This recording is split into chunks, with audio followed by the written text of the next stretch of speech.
go and solve the gas crisis. Every one of us have to be like, be in on a scam, and then we have to team up at like random times, and then after 5 minutes, we'll be like, "Are you done? You suck. You're off my team, and I'm gonna like get other people on my team." Okay, that's how like It's Always Sunny like works. Yeah, or basically everyone just becomes like chaotic evil. just for the one session. All right, I think we have everybody here. Van, you're now Vam. Oh. What? I don't know what you speak of. All right. Well, welcome back, everyone. So, to recap from last time, you guys laid a trap to try and catch the person who was dropping off syringes. After a brief chase, you did manage to trap him in a net. He quickly gave up information. He didn't particularly feel at ease with what the Golden Order was doing, and he led you to their hideout. Was he the one that I tried to punch, or did my punching comes later? That My came autopilot punch. later. Yes. Sweet. So you guys went into a hideout with Golden Order members, where you found a chained up Spectre that broke free and started attacking everyone. After putting that Spectre down and the other Golden Order members, you guys found a glowing shard, as well as a beaker full of other more inert shards in there.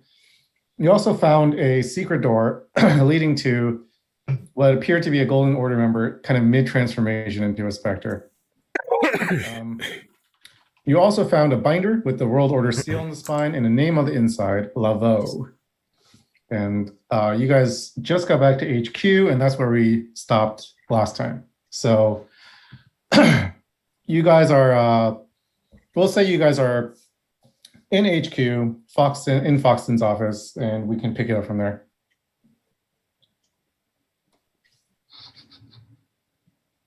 What does Foxton say? He's waiting for your report. Foxton say.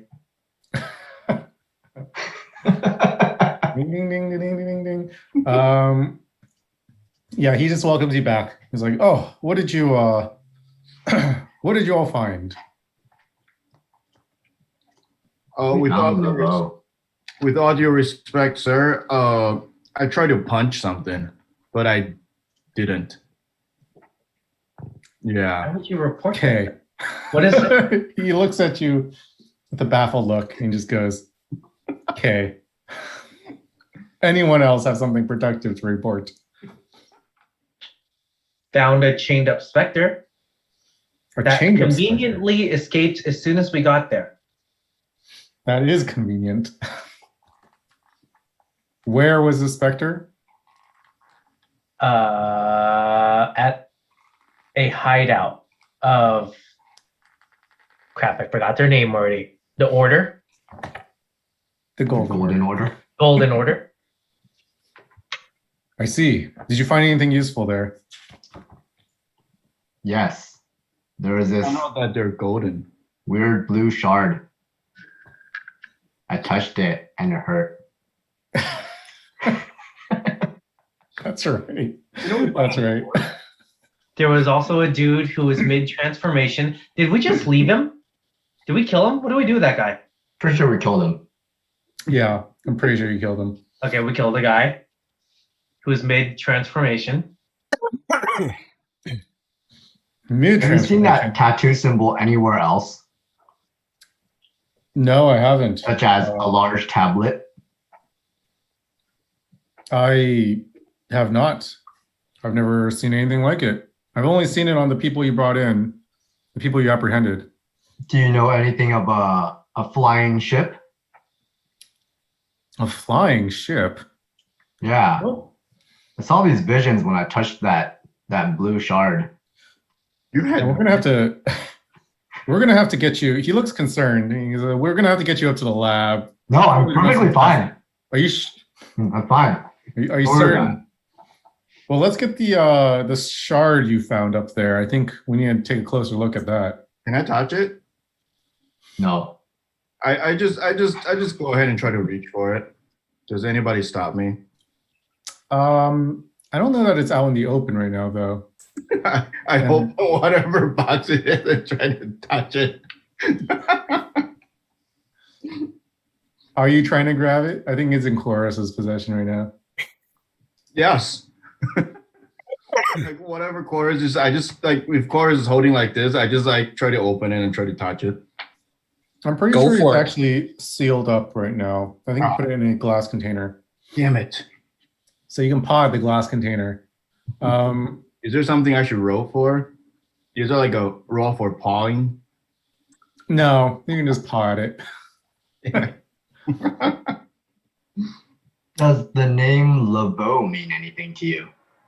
Oh, at this, you see his brow furrow and goes, Laveau. Boy, that's a world order scientist, I believe. He works out of Sector A usually. I've heard the name. I've seen him before, but I don't know him personally. Where did you see that name? There was a book in the secret hideout with the World Order emblem. And in that book was Laveau's name. There was a World Order book Yes, with his name in it at this Golden Order hideout. correct. It's a lot Do you of have it order. on you? Can I take a quick look? Someone has it. I might have had it. Is it on me? You definitely do not have it. You were on autopilot. Hold on. Do I still look like the wall that I painted myself to be? Yes. You still look like a wall. Like a poorly painted wall too, mind you. Who has the binder actually? I don't know that anyone. Did we just leave it there? I'm sure someone took it. I just don't know who. What's this binder? The binder with the World Order. We'll say that you The have it. folder Argy. with the information that I found on the thing? Yeah. Didn't somebody draw or something? I remember drawing something, but I remember like finding it and I was like, it wasn't of interest to me, but I called out to the group. I was just kind of like, hey guys, there's like something over here. I'm pretty sure we collect it. I think you're the one, I have in my notes, you're the one who found it. So let's just say you have it then in your possession. Foxton is asking if you can take a look at it. Can we just say we left it there and then we all have to go back and grab it? That'll be our extra time. Argy? Yes, sir. Oh, he's asking you if you can take a look at the binder. What for? I need to confirm that this is a legit World Order piece of material. How do I know that you don't have any hidden information in here that you're trying to hide from us? I'd argue. Why are you giving him such a hard time? Bob, you weren't there, so you don't know what happened. I was. You were off in the corner sleeping. Put it on the That table Bob. if you're. Touch something. Put it on the table if you're concerned. I just need to take a look at the binding. I'm just kidding. Here you go. Oh, also, here's these syringes that I found, and I hand him over the other syringes, but not the 5 that I'm secretly holding. Yes. Okay. He thanks you. He grabs it. I mean, he's not. He kind of holds the binder out in front of him, so you can see what he's But doing. before he opens it, though, I kind of put like my paw on top. I'm like, does this mean I get a bonus because I found it? Yeah. He laughs and goes, I'll see what I can do. Well, that's a no then. Say that, but Roger that. give us some bonus. He does take the binder into his hand, though. He starts inspecting it. He kind of runs a finger on the spine where it's embossed with the logo. He flips inside and looks at the name and kind of flips through a few more pages. And then finally he goes, well, that's deeply concerning. This is definitely a World Order piece of material. How it ended up in the hands of a group of strange men like the Golden Order is beyond me, but we'll need to investigate this. In the meantime, let's go up to the lab first. Let's pass off these samples and this glowing shard you mentioned, which, from the sounds of it, seems to have some connection with the specters. He starts leading you up the stairs to the second floor to the lab. There you are. There you find the three scientists, Leo, Aaron, and Nissa, working hard. As you approach, they turn and look up at you, and they gather the samples. Is there anything you want to ask them while you're up here? I go up to Aaron and I say, "Hey, Aaron, guess what? Yes. Chicken butt." He doesn't look amused. Damn it.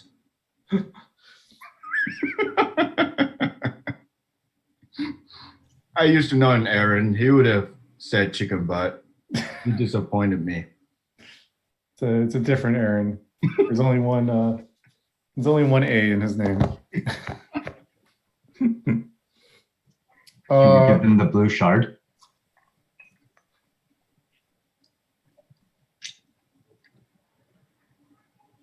Didn't we knock someone out and have I can't remember his name. I'm going to do this. Ferrari? Is it Ferrari? We Ferrari. sent someone back with him. Yeah. Didn't we send something back with him? Correct. He is in the hold right now. Steven is typing. And he's saying hello. What? What? I see in the chat Steven is typing. What? In the Zoom chat or in Hangouts? I don't see anything. Oh. It's just to me. Just kidding. Carry on. Oh, are we talking to the scientist? Damn it, man. So secretive. What was that? Are we talking to the scientist? You are, yes. You guys, Foxen led you up here so you can pass off the samples and the.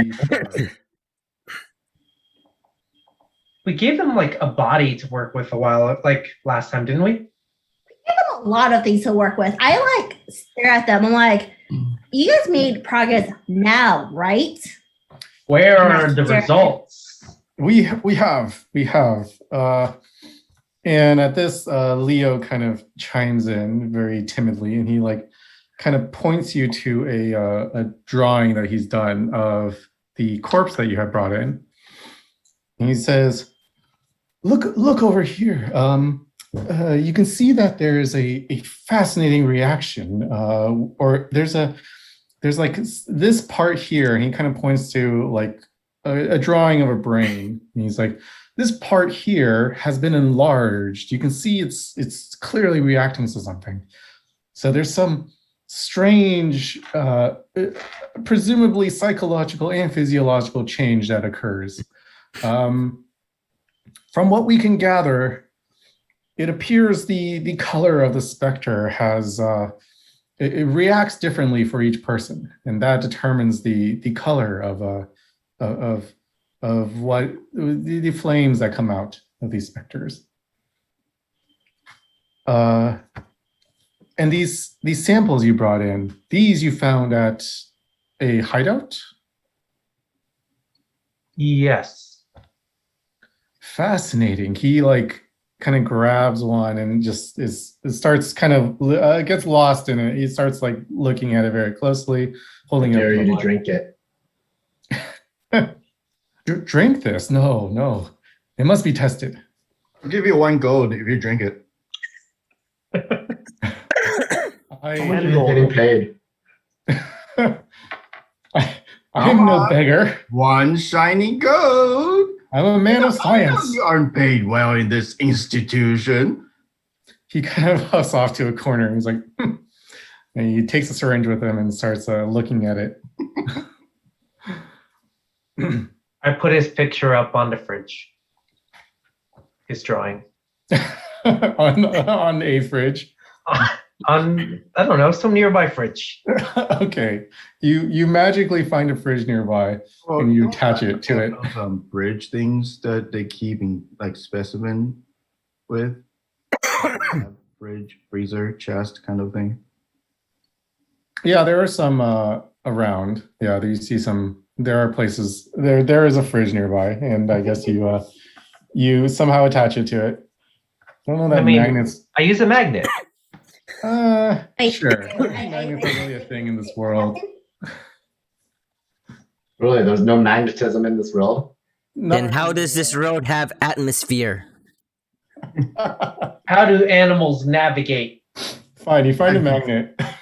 It is. It's in the shape of a little beaker, and you attach the drawing to the fridge.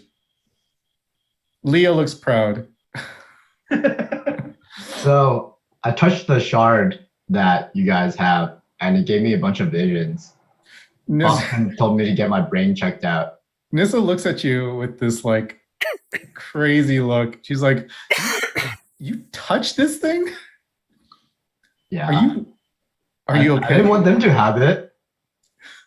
She starts like looking at you. She starts like looking in your eyes to like see if there's anything wrong with you. She's like, "Are you feeling okay? Have the visions come back?" Nope. I take that lady, like, I just grab her shoulders and I say, "Lady, I want to touch it. Let me touch it. And you will see what happens." She's like, She looks a little tempted. Good science He's like, experiment. absolutely. Can I roll persuasion? For research. Foxton steps in though, and he goes, "Absolutely not." Damn it, Foxton. I'll do it. You shouldn't have touched it in the first place, he says, pointing at you, Uka. Let the scientists take a closer look at it in the safety of the lab. Back in my hometown, there's a show called It's Always Sunny, but with you, Foxton, it's always cloudy. Wow. Says, "I'm just watching out for your safety. We don't know what will happen if you touch this. It's apparently closely linked to the specters. You don't want to." I'm fine now. Now is the operating word. You'll need to come back later to make sure you're still okay. Whine like a 5-year-old.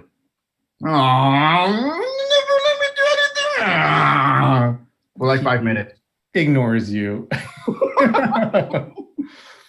So are you handing over everything? I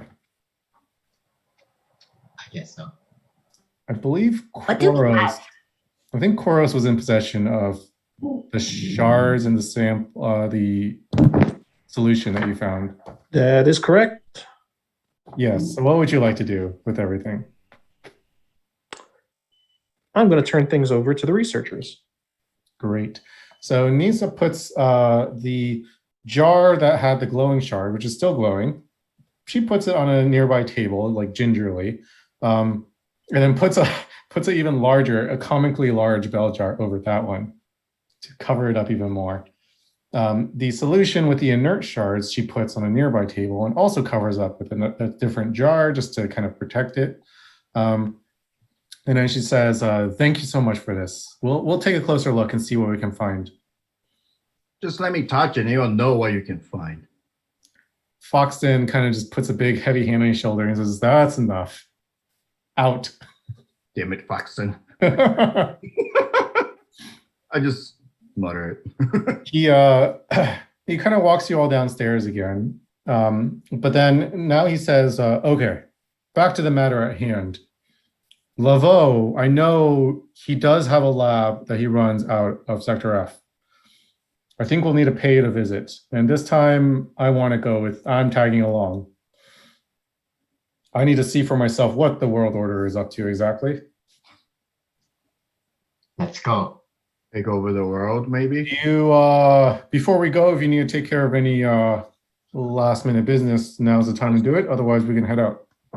My claw imbued leather clothing. That's almost like a BDSM costume, but it's not. That is right. You guys have some armor waiting.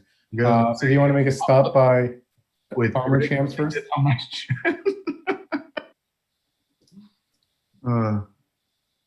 What class is Foxton if you were to fight with us?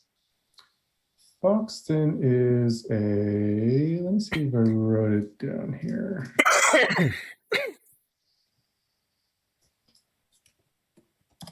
Is he like an OP NPC? Can we freely unequip all of his cool gear and keep it for ourselves? You cannot do that. No. Oh,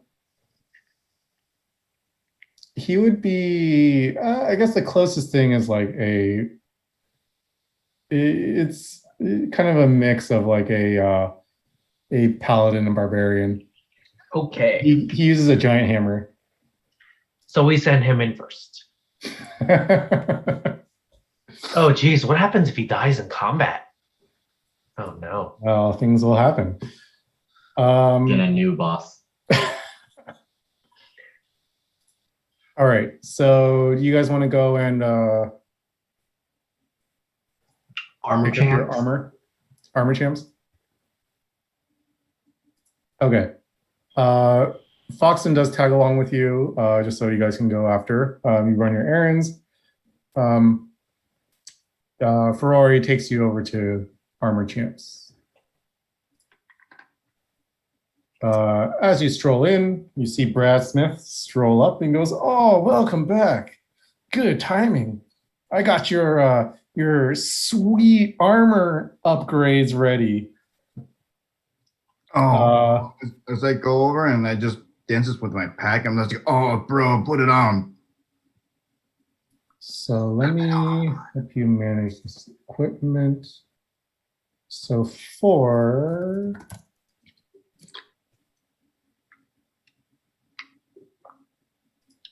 So with the enhancements, you are going to Like get plus an 10 extra- charisma.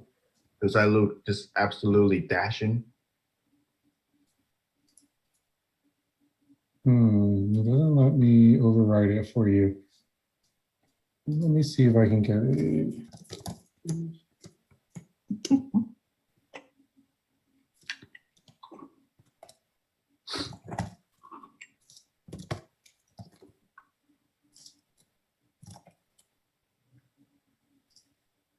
Okay, so for you, Argy, he had turned the Spectre's hide that you handed him into and kind of like ingrained it into your armor. You can tell that it feels a lot tougher. For the sake of the armor class, though, I'm just going to add a studded leather into your inventory, which I believe you can equip. And then you can unequip your, you can just remove the leather armor you had before. You'll essentially replace that. So that should be added in your inventory. Let me know if you don't see it. And then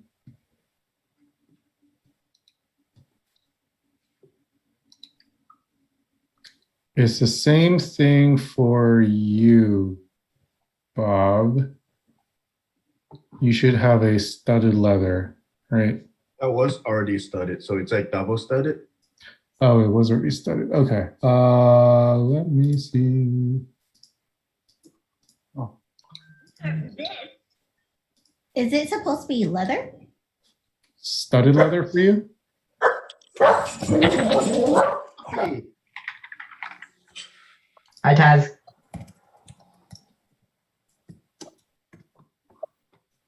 My D&D Beyond's not really. Oh, never mind. Let me...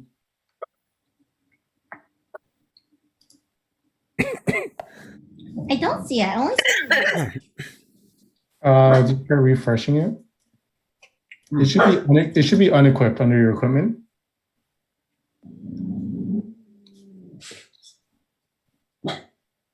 inventory. I miss my 49 bagpipes. Got it. You got it? Okay, cool. And then for you, Bob. I don't know why. Oh, there it is. Okay. All right, I added a studded leather +1 for you, so you can. Do I also get like plus 15 charisma? No, Looks so that good. is not a thing you get. But you can remove your other. You can remove the other items. Let me see if I can remove. I wasn't wearing anything, so I just kind of went into combat last time like topless. So I just removed and equipped the studded leather for you. So go ahead and you can refresh your character sheet and you should be able to see that. Equipment. Studded leather +1. Sweet. So yeah. So with your armor, with any armor in hand, Brassmith goes, enjoy your new threads, dudes. And remember, at the AC, we're all about quality. I hug him. He hugs you back. He gives you one of those like man hugs. He like pats you on the back a couple Oh, times. I give him like a big old bear hug. Oh, this man's got spirit. I like that. Anything else I can do for you today? I'm good. All right, we'll come back again. It's always a pleasure. Sweet, dude. Yes. All right. Are you all ready to go towards the lab, or is there any other shopping you would like to do? For my crossbow, like, do I need to equip like bolts? No, I'm not dealing with ammunition. Okay, cool. You just have ammo. So I can just shoot at random times, right? Like right now. You can. It doesn't mean you won't face consequences for that, but you can. Oh, well, all right. So as we step out, I, flex in my new studded leather, looking real good. I'm like, got my leather, got my crossbow. I took it out, and then it just, sets off by accident. Like in the store or outside? Oh, as I step out, Oh, okay. I roll to see where it hits. You shoot a crossbow bolt in the air. Oh, I just go like, shit. I like try to cover it up. It goes straight up, or almost, and you kind of like run out of the way as it comes hurtling down again towards you. You pick up the bolt again. It is you have it again. I try to hide it as if nothing happened. All right, if you're all ready, then Foxton is like, all right, we best be on our way. Let's go see what this Laveau has been up to. Thank you. Bye-bye. And I fist bumped him. Oh, hi, Van. Oh, hi. Don't touch me. What? Oh, I don't know. David was like, oh, hi, Van. Oh, Oh, because we heard you. I was talking earlier. Why are you making me feel so cautious, David? yeah, geez, David. All right, so the lab that Foxton recognizes or knows that Laveau has worked out of is in the northeast Balatra. Balatra, if you don't recall, is the kind of nicer district in this city towards the north. So in the northeast, kind of the far northeast is where you guys head now. You guys arrive at a very kind of nondescript building. It's just kind of blocks of concrete essentially, or it's like a block of concrete from the outside. As you approach the door, Foxton steps up and he kind of looks, examines everything. You see a World Order emblem or logo kind of embossed onto the door. Everything looks normal to you as you step up. Looks normal, eh? How would you like to proceed from here? Let Foxton lead the way. All right.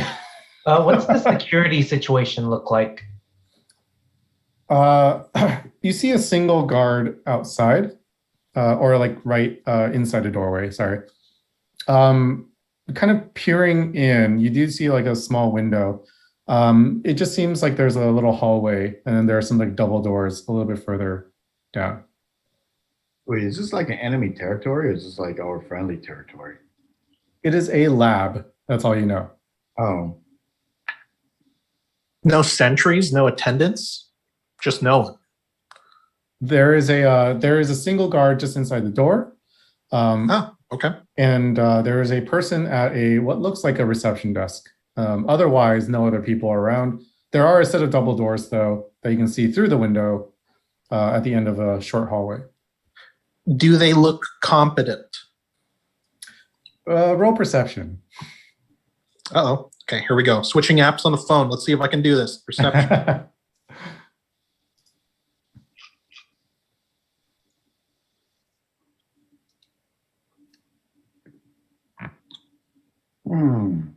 That's an 11. They look like, they look perfectly competent. I mean, they look like they belong there, and they look like they know they're comfortable in their jobs. do they see us? They see you kind of looking, and they're like, they start waving at you to come on in. You mean the guard? Yeah. I walk up to the guard and I stick my hand out and say, "Hi, I'm Bob." Hello, Bob. What business do you have here today? I have no idea. Hey, Foxen, what are we here for? Foxen steps up and goes, yeah, sorry about my colleague here. We actually just wanted to take a closer look at the lab, just to ask a few, look around, ask a few questions about some results that we've seen with in regards to the specters. Exactly what he said. He turns to the receptionist and flashes some like identification, indicating his rank and his affiliation with Ghost. The receptionist checks it out and quickly just like okays him, writes down his information in a ledger, and then kind of like just points down to the double halls. Well, the lab is right down there. Feel free to try not to touch anything. You can talk to some of the scientists there if you'd like. And she kind of points you through the double doors. Can I check out how hot the receptionist is? She is average looking. Average looking? Well, I go up to her and say, "I can't promise to not touch anything with such a beautiful thing around." I wink at her. Roll charisma. What do I have? Oh, charisma. 18. Oh, wait. Oh, I got a 6 plus. I got a 10. She kind of like just laughs nervously and goes, anyways, through the double doors. If you please. Well, I wink, and then since after she laughs nervous awkwardly, I kind of go like awkwardly too, and just go with the rest. It's getting awkward for everyone. Let's just. All right. Would you like to just go ahead and proceed? Yes. Everybody roll like perception or something? No. Foxen pushes open the double doors, and the rest of you follow closely behind. When you look inside, it looks largely similar to the kind of setup that you have at Ghost HQ as well, like just on a slightly larger scale. So there are a few more scientists kind of working around. You see them kind of looking at different things in beakers or running tests, doing calculations. There are maybe like there are five scientists kind of scattered around, all kind of doing their own thing. No one really looks up as you enter. Can we see what they're doing in general? Yeah. Like, go ahead and roll a perception for me. Can I roll perception too? Go for it. Although Aaron rolled a 20, so we can just go with that. Oh, well, I rolled a All right. Well, Bob is enamored by a speck of dust that he sees on the floor. Dude, this dust looks super different, dude. Well, Uko kind of does a quick look at what the scientists are doing specifically. You see them working with a variety of solutions that you don't quite recognize. And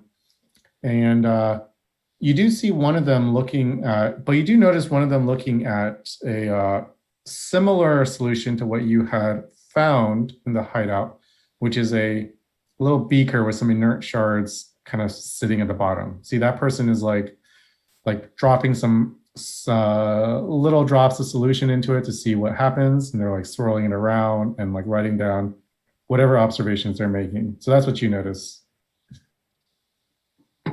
I'm gonna tell Foxton what I observed about how that looks like the stuff we saw at the hideout, but like quietly. He goes, yes, good eye, but it's not necessarily out of the ordinary. I mean, certain squads will send their things here too.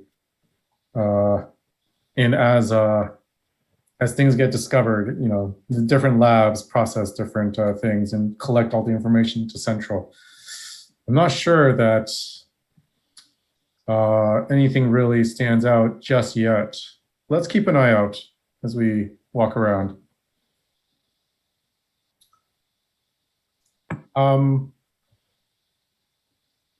Do you guys want to talk to anyone or do anything else while you're here?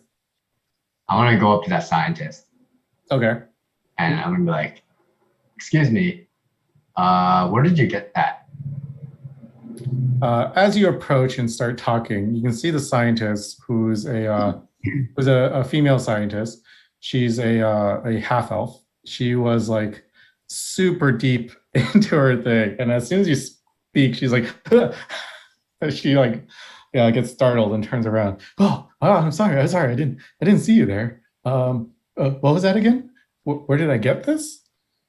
Well, yeah. I don't know. Dr. Laveau tells us what to. Well, he brings the samples in. We're just here to investigate and research.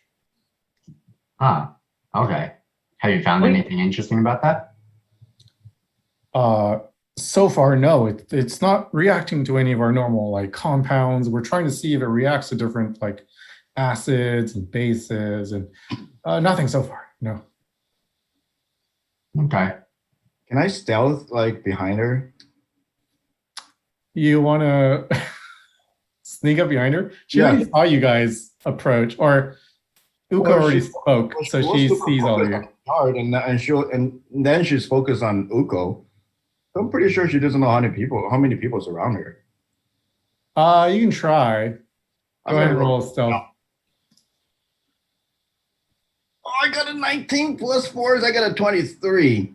All right, she doesn't really notice you. You're kind of like you sidle behind her. What are you gonna do from here? I want to just take that beaker from her and then touch the shard.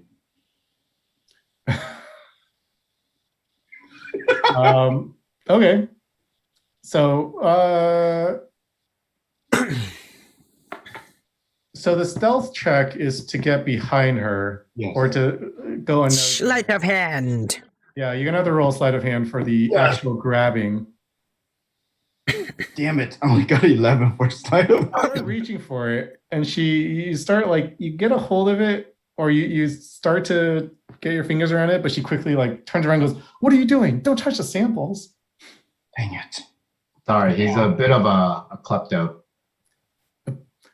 Please step back, please. We don't know how dangerous these things are. We're still investigating. Well, you know, how long have you been working here? About like 6 months. Oh, so you're kind of new. Yes, it's an honor to be here. Congratulations. Thank you. Is there like some kind of, are there any loose unattended samples anywhere? Roll perception. Perception. 13. No, you don't see anything that stands out as like being unattended. The scientists all seem to be kind of working at different stations, and they all seem to have their own like setup, and they have their own things that they're testing. I'm gonna cast Friends on this half elf.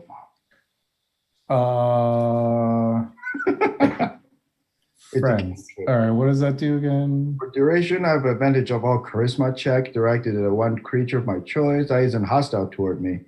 When the spell ends, a creature. Oh, well, that's wait. So, what does that do?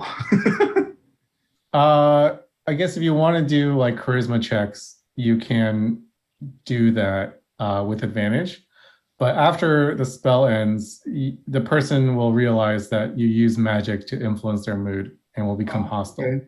Well, I check. Wait, so I just throw a charisma to see if she gets charmed by me or something? No, I think just anytime you want to do something that would involve a charisma check. So like, yeah, like anything that uses the charisma stat when you're rolling will have advantage. Well, I try to look at her with like puppy eyes, and it's like, please, can't I just see this pretty rock you have? You know, I try to make myself like a baby lizard, cute, but I don't know how well I can do that. All right, go ahead and so make sure you use the spell slot for that spell. Is she gonna attack us? It's a cantrip. Oh, it's a cantrip. Yeah. Wow. Well, I do have fast friends for level 3. Oh, wow. Okay. So it's a cantrip. So go ahead and roll persuasion. Persuasion, yes. Advantage. So I rolled Wait, twice. Hunch. While all this is going on, can I like IRL Time. see the check for anything worth of value? Sorry, what was that, Van? You want to? While all this is going on, can I like look around, see if anything looks expensive? Yeah, roll a perception for me as well. And we'll resolve yours, Bob, in a sec. I got 29.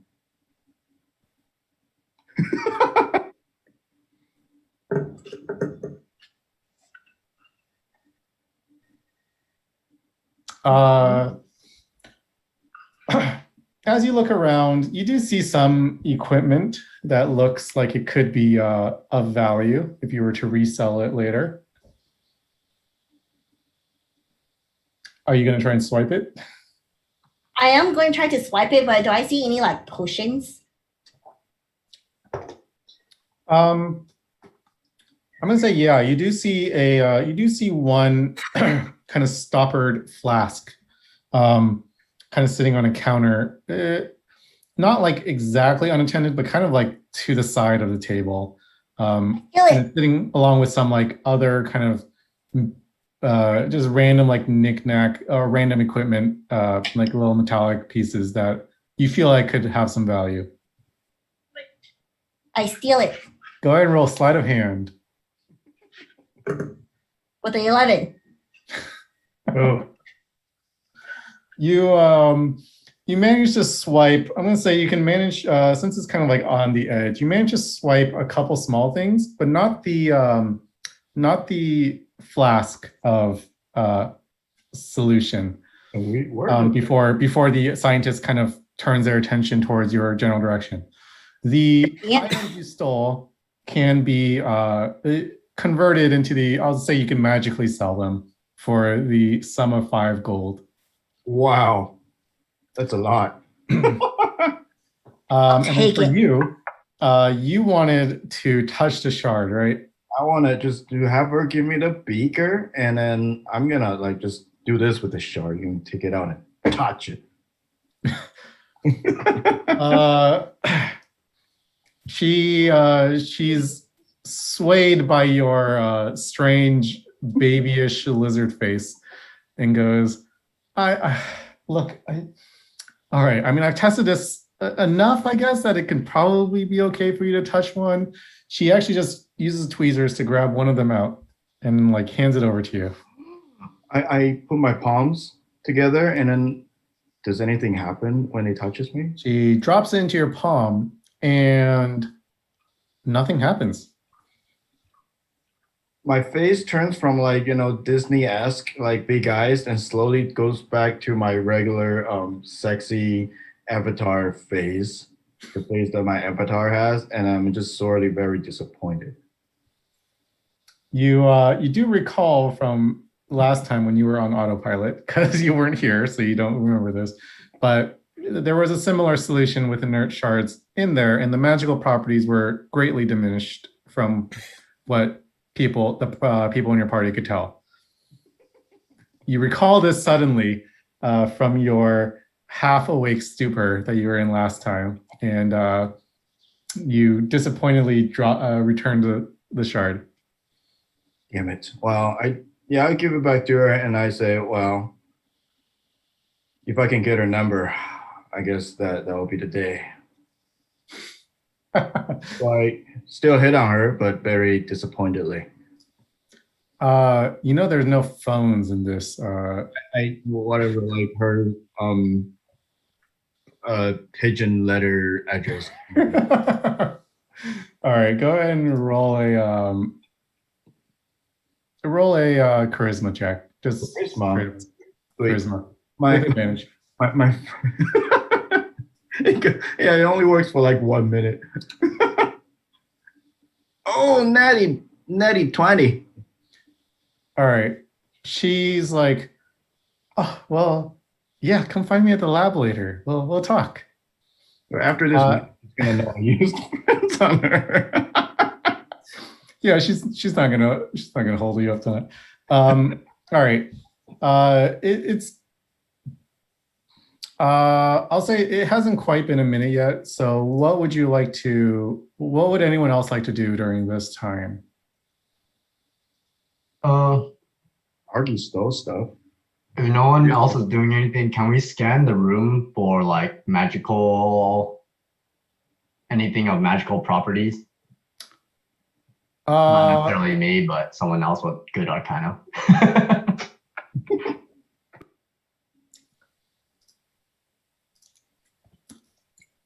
Who has good arcana? Did someone say Arcana? Sorry, I was eating a grapefruit. Most magical of fruits. Yes, Grape? yes. Is it a fruit? What about dragon fruit? Is it a dragon or is it a fruit? So I would actually have you roll perception first to see if anything stands out. Arcana check isn't like it doesn't work like detect magic, essentially. You can't just like have a radar for things that are magical. But if you identify something that's potentially magical, then from there, Arcana will let you kind of see if you understand the nature of it better. Okay. So someone can go ahead and roll a perception if you're doing a scan around the room. I can do it. Mine's pretty good. Or, well, typically it's pretty good.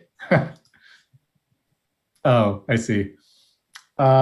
You do not see much of anything as you scan the room. You're mostly distracted by Bob hitting on this scientist who's under a spell. But I got like a 20 the first time. Yeah, but that was specifically for looking at what people were doing at their workstations, not for Dang it. but anyone else is welcome to make a check as well. Are any of the scientists working on samples that look like what we just found at that hideout? Just the one that you guys are in front of right now that Bob was talking to. Oh, the one who's currently like charmed by him? Yes, correct. This is going to be so bad when she wakes up. Can I try stealing it? Yeah, go and roll sleight of hand. Like, do I get advantage or anything? Because she's kind of charmed right now. No. Damn it. Only Yeah, fired and I am grabbing her attention with my, Yeah, but no, Satan is not the one who's charmed her.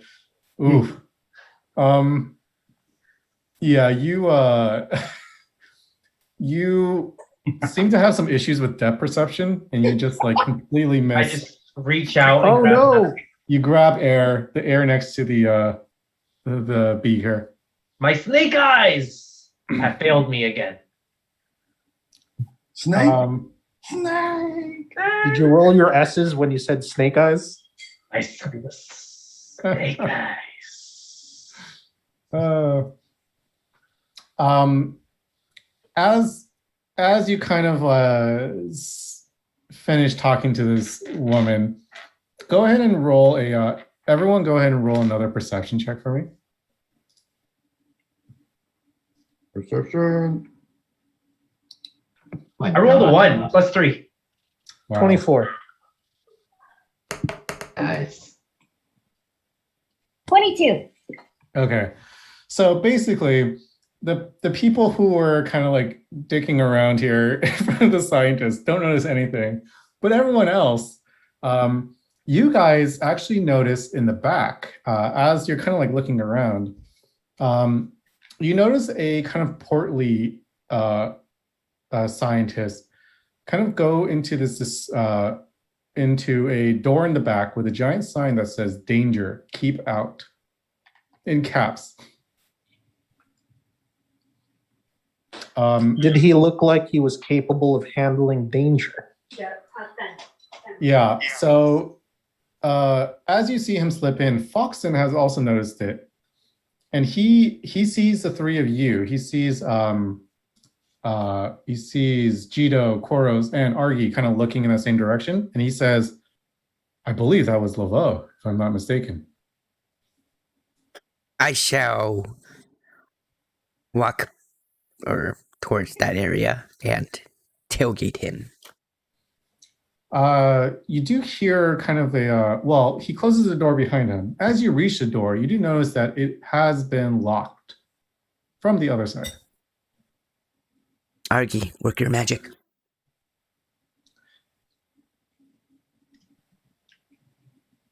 Doesn't Foxton have like security clearance?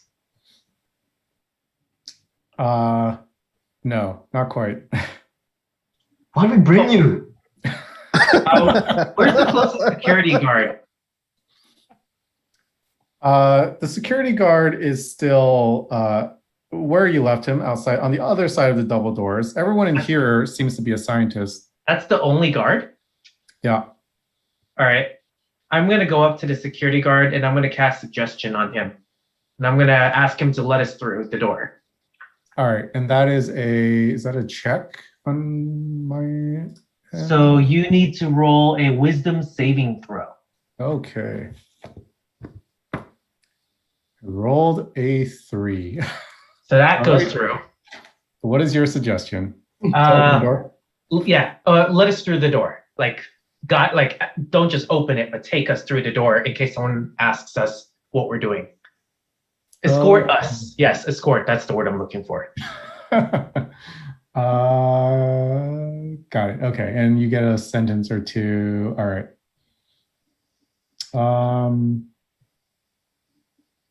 I'm just reading through the rest of the spell. Okay. He at your suggestion, he's like, "Oh yes, I shall escort you through the door. Of course, right away." He strolls confidently to that back door. He kind of like fumbles with his keys a bit, finds the key, and starts unlocking the door. As he does, the friend's cantrip starts to wear off.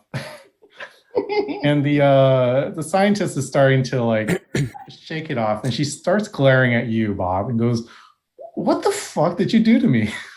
I try to explain, it's like, babe, it's I can explain, okay? Just let me explain. I shout in that direction. He gave you a roofie. Roofie my ass. Hearing that, she is livid. Roofied her with my looks, okay? She is going to attempt to slap at you, but she is like so livid that she just misses, and she kind of like swats at the air in front of you and goes, "How dare you! How dare you put me under a spell?" Meanwhile, the guard has gotten the door open, and you guys are welcome to walk through. Oh, I walked through. Yeah. I'm already on the other side with the guard. Yes, the guard has stepped through. Can I try to grab her hand or her slap mid slap and just like, I just can't help to do it with you. Wow, that's very rapey, but okay. Go ahead and roll a. Gosh. You can roll an athletics check to try and grab her hand. This is gonna be so bad. I have a 6. Oh. Oh yeah, it fails. She rolls higher than that. She breaks away and she's like, "Get away from me! Get away!" And she kind of push, and then she like gathers some of her stuff. She gets the beaker and like some of her other stuff, and moves to a different station. Yeah. Well, I walk with the rest of the team and just like defeat it, heads down, and just like I just lost the love of my life. Well, there's silence from your party, apparently. Well, remember, I did all that still looking like a poorly painted wall. Yeah, imagine what you could do if you were normal. Foxton, as you walk through, Foxton just kind of shakes his head at you and goes, "We're going to have to sit down with HR later." This is a daily occurrence for us. Why'd you put him on our team? Hired him. Shouldn't you guys done a background check to begin with? This is kind of your fault. One over. I thought we adopted him. There's one at every company, right? Okay. The guard lets you through. He kind of walks you. You see through the door. You see a kind of a short hallway, and then it leads to stairs going down. It seems to be a pretty long staircase. The guard kind of just like ushers you through, and then steps back through the door and closes it. How long does that spell last, and does he realize what he's done afterwards? That is a great question. Let's see. The spell lasts for 8 hours. Wow. Up to 8 hours. Okay, we're good. Yeah, we should. Or when the subject finishes what it was asked to do. Oh, really? Yeah. Oh, whoops. After Okay, he well- escorted you through, he has completed his task, and he kind of is like, "What was I doing here again?" I'm And gonna just- choke him out. Yeah, can we Oh, like... he walked out? He walked out? Never mind. He walked out? We're good. We're Yeah. good. No. He's gonna remember, though, if he walks out. We have to rear naked choke him, man. Well, that's don't what I was going to do until Michael said he walks out. Well, I don't think it's the same as the friend spell where they are aware that they are under a spell. Yeah, I don't see that. in He the just had like description. very short-term amnesia. No, it's just a suggestion. It's just like they feel compelled to do it, but they don't know why. So All right, yeah, we're fine. that's how I'm. Thank him. Just Yeah. thank him, We're fine. and we should be good. Thank you. No, I'm not going to address him at all. No, I'm going to just let him go. Okay, he steps back out the door and he goes back to his post, or he starts walking towards his post. I could have been so bad. No. Didn't you see we had a backup plan? We're just going to choke him out. And then if you failed, oh god. That would have been hilarious. Then Gito would have gone and choked him out.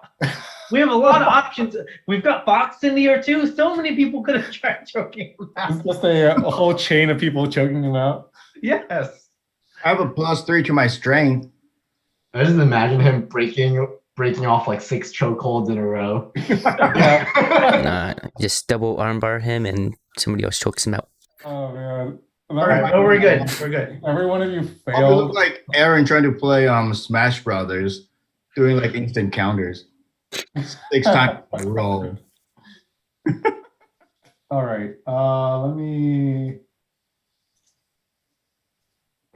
actually get this set up really quick.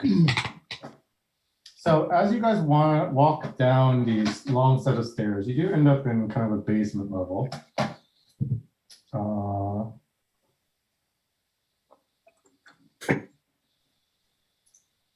Okay, let me share my screen. Okay.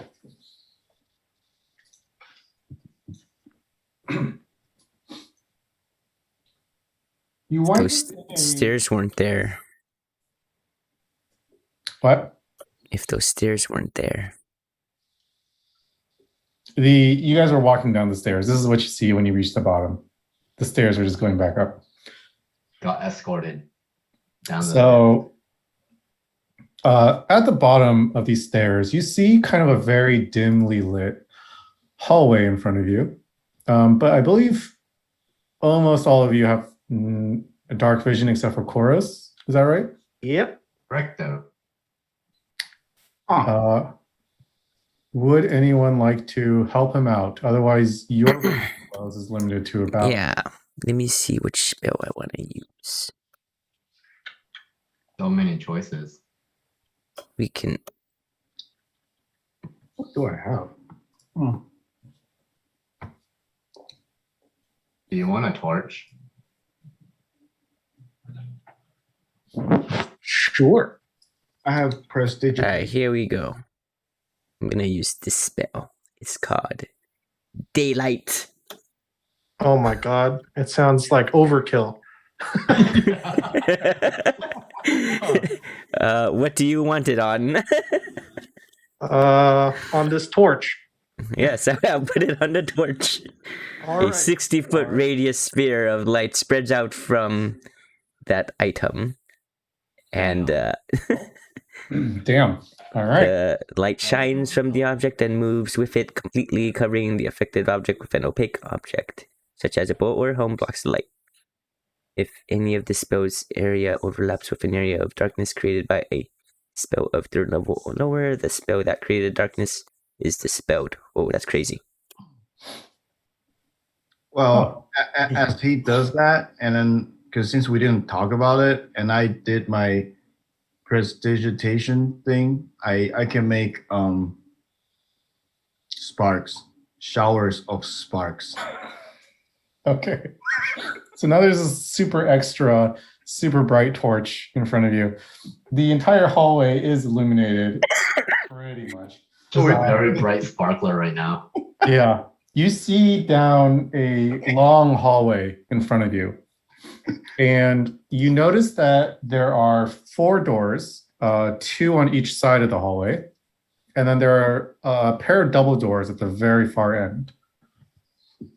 So I have my staff out, and then just sparks keep on spewing at the end of my staff. So just holding it like this.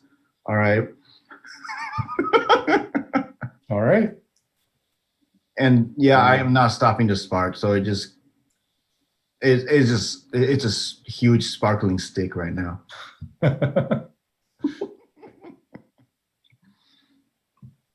Any window? Should we do like perception on the doors? Do they have any peep through window hole? Sure. So I'll mark you guys as. Oh, actually, sorry. Before you. Whoops. This is my bad. Before you actually saw the hallway. Sorry. That you see another door in front of you. This is a chain link door.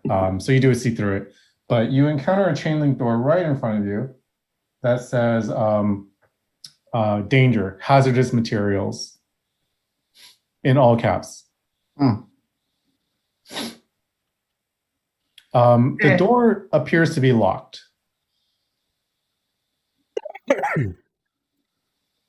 Appears to be locked. Can I just try if it's locked? It is locked. Damn it. Someone pick it. Can we listen into it? It's a chain link door. Oh, So- chain link. Okay. Yeah. You can see through it. So you can see the hallway past it, but it is locked right now.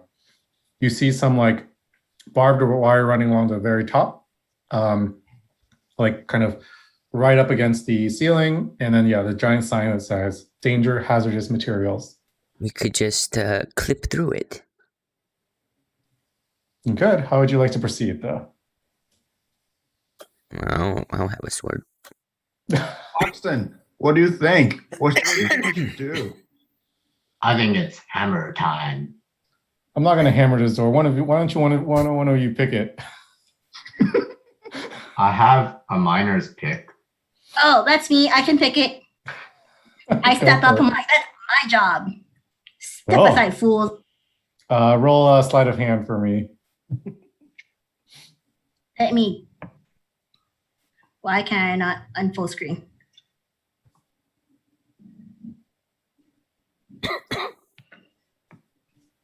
Did you do it? Sorry, I'm on my. There we go. Okay. Sleight of hand. Yes. Look at this. 12. Do you have thieves' tools or no? I do. I believe that lets you add your proficiency bonus, which is 3. Any proficiency right now? Yeah, 3. Yes. Okay. All right. You definitely picked a lock. Foxton looks very proud. So proud. Yeah, do I get my bonus now? Nope, that was your job. But good job. You get praise from your commanding officer. I I wish. take it. I look at I'm like, haha, you guys suck. I whispered to whoever next to me, saying like, "This is like the worst boss ever. Like, can't really can't really provide the finance, and then just like, oh, I give you praise. That's You guys got paid like once a week already. Not that much time has passed in the real world. Feels like he's just along for the ride. All right, so the door is open. You see 4 doors again in front of you on either side, and then double doors at the far end. How would you like to proceed from here? Listen through the door. Wait, what kind of door is this? They are plain wooden doors. Is there any holes on there? No. So each door looks pretty much identical, except for a little number plate. This one's not locked. No, sorry, this is not a door. It was just me marking off where the rooms were. So you guys are in the hallway now. Each door looks identical. The door is just like a plain wooden door. There's a small like number plate on each one. You'll see it says it's 1, 2, 3, 4. So the one to your immediate left right here says 1. Across the hallway from it says 2. And then 3 is further up to the left and 4 is further up to the right. I run up to 4 and put my ear. Can I check for traps as well? Oh. Yes, on which door? Like along the floor and the doors. I'm keeping you all as a party just for ease of icon management, but yeah, like along the floors and the doors. Yeah, go ahead and roll. You're checking for traps along the doors. Go ahead and roll investigation.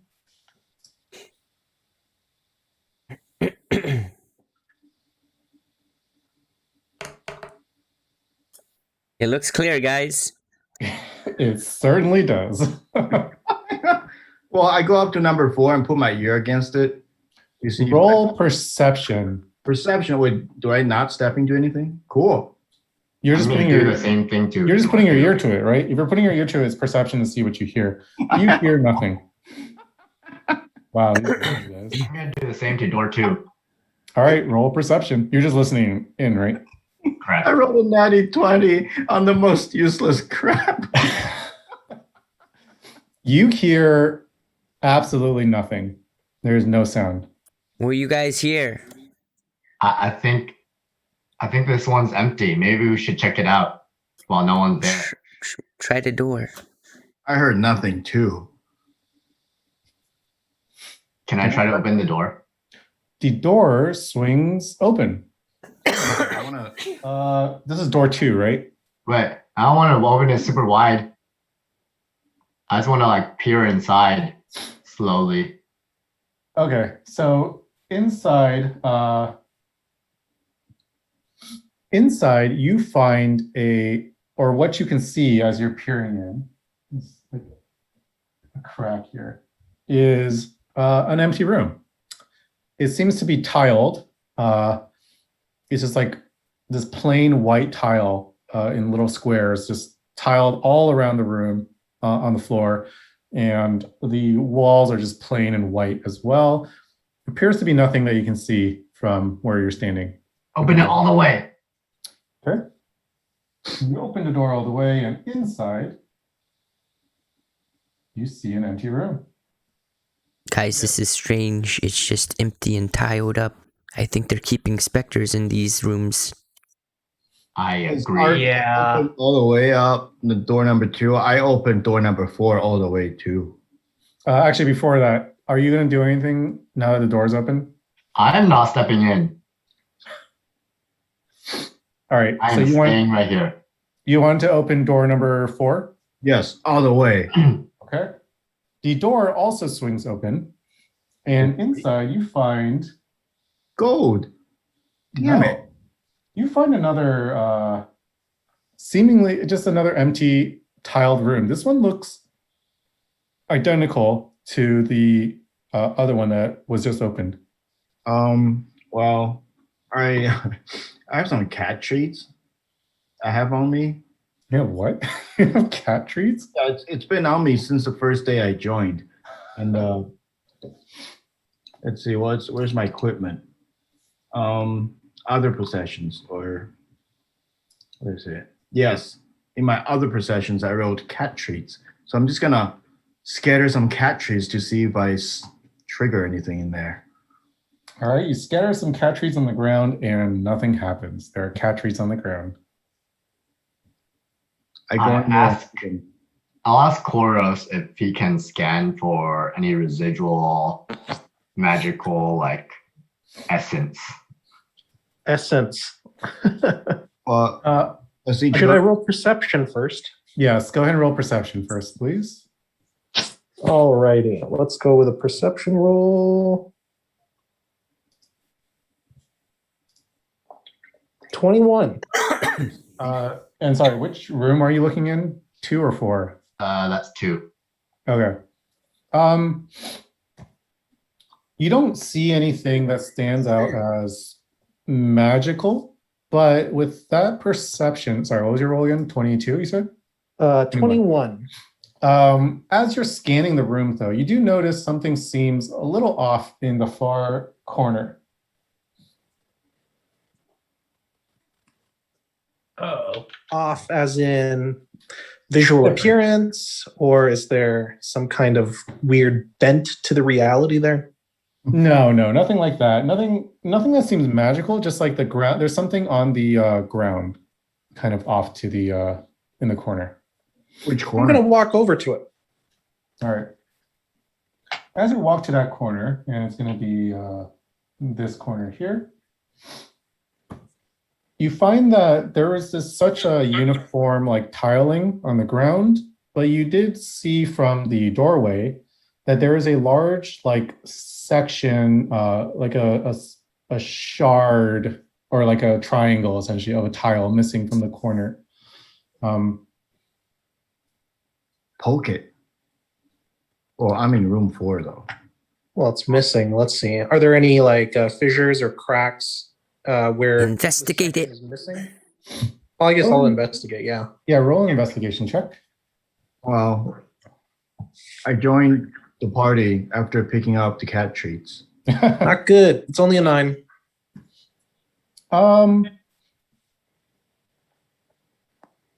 Actually, no, that's enough. As you inspect kind of the area around where that piece of tile is missing, it does feel like there was something kind of cleaned up around the floors and the walls in this corner. I hold my sparkler staff close to it and see if I can see it better. Does anything show up differently, or things pop out more, or? Go ahead and also roll a investigation check for me. For me, investigate. Yeah. Plus 0. I got a 7. Oh, okay. You can't quite tell, but it does appear there was something. The extra light does seem to highlight that there was something that was cleaned up along the floors and walls. Well, I'm not just like lift up the tile. You can.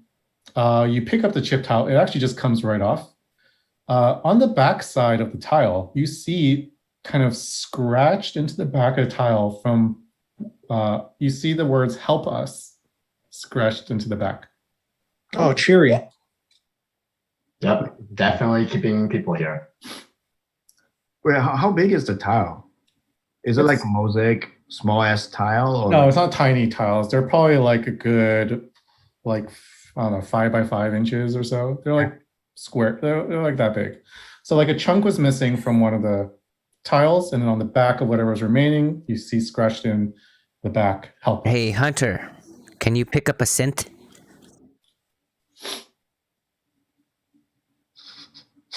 Hunter is silent.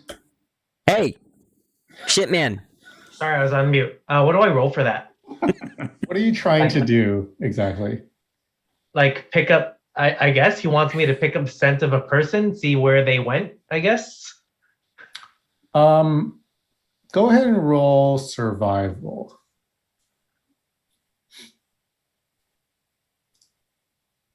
All right, 16. You don't see anything that would indicate where this person went exactly, but you do notice that the stuff that was cleaned up appears to have been blood. So there are traces of blood that's been hastily like wiped down along the walls and the floor, kind of around you. As That's you're a looking lot at of the blood. tile as well, you can kind of tell that based on the grooves and the stuff that was in the scratch didn't help us. You can see that it was probably scratched by someone's nails because there are traces of like skin and blood there.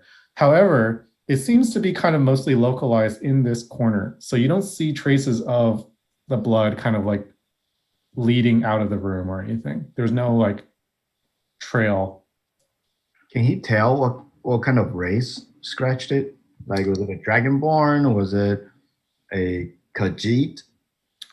Do you want to try and do that, Satan? Well, is there enough blood for me to get like a sample of?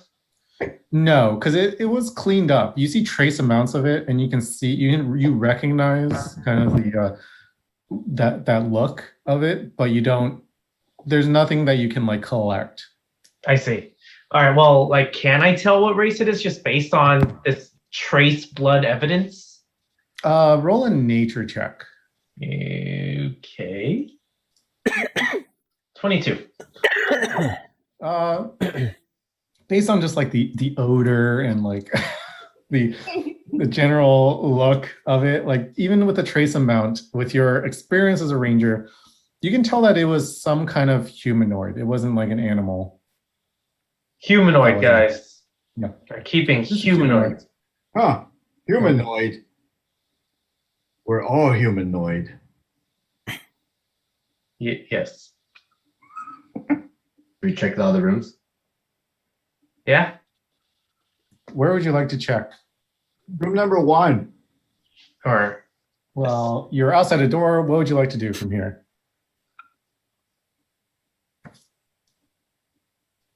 I'm going to press my ear against it. Roll perception. 20. It is completely silent. They all are. All right. I'm going to slowly open this one. All right. The door is unlocked, and as you crack it open, inside, I'll describe what you see. It is not empty. Inside, you see a gurney, and you see a body bag on top of that gurney. Next to the body bag, the smaller square that you see there, you see a small table with a empty jar along with some tools. What kind of tools? As you get in a little closer, you can see that it's an empty jar with a label. The label attached reads half elf, clean. I'll drop this in the chat. And next to it, you see a scalpel and a funnel. I'm going to pocket those tools. Okay, they are in your possession. And this is what the label says. I'm going to pocket and then there is a body bag as well. Can I pocket the jar? The jar is pretty big, but sure, I guess you can take it. If I can put it in my pocket, I'm gonna hold it in my arm. It's probably about like this big, I'd say. I'd say you can probably just you can keep it. It's just a jar. What is it made out of? It's a glass jar. I shall move up to that body bag and unzip it. All right. You unzip it, and inside, you find a what looks like a recently deceased half elf. I clutch at my pearls. Wait, is it a Your he? pearls have been clutched. Yeah, you see a dead body. It appears to be a half elf, a male. As you kind of unzip it, you see a tag on the zipper as well. And the tag says status RFT, next steps, inject S4, approved by RN. And I'm going to drop all of this in the chat. As soon as I see it's a male, I lost. So, are there any marks of injection sites and stuff like that? I want to run an autopsy and see how this guy died specifically. Foxton is like, what the fuck is going on here? So go ahead and roll a medicine check.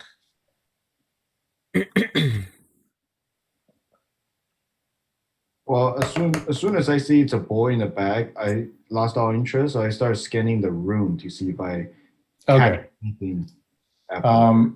You can roll perception. I'll resolve Jido's roll here. So looking a little more closely, you do see along the left arm, you do see a few small like holes where there were injections or where a needle has been stuck, essentially. Is there a way to tell how this guy died specifically? You can tell that there is a no. It seems like from a just an external kind of look, no like external injuries or anything. It looks like just a dead dude. Nothing seems amiss. That you don't notice any like, for example, you don't notice any like strangulation marks. You don't notice any weird bruising or any cuts or like gashes. You don't notice anything kind of out of the ordinary.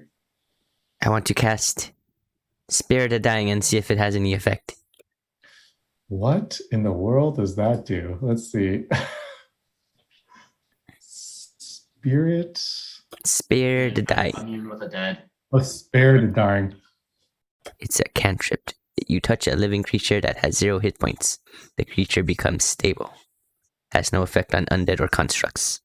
It has no effect because 0 hit points doesn't mean dead. It means you're dying. It means you're like unconscious and doing death saves. Yeah. So is it truly dead? Yes. Okay. The creature is definitely dead. Nothing happens. It's not the Princess Diaries. Yeah, it is not like a Sleeping Beauty type situation. No effect as you touch this corpse. Can anyone commune with the dead? Thought about it, but I didn't stock it. Dang it! Necromancers are evil. This most. First of all, Yeah, I don't know that would be available to any of you. It's in my list. Necromancers tend to be evil. Anyway, guys. First of all, I rolled a nat 20 on my perception. Second of all, looking around the rest of the room, no, you actually don't see anything else that stands out. Really, it's just this like kind of.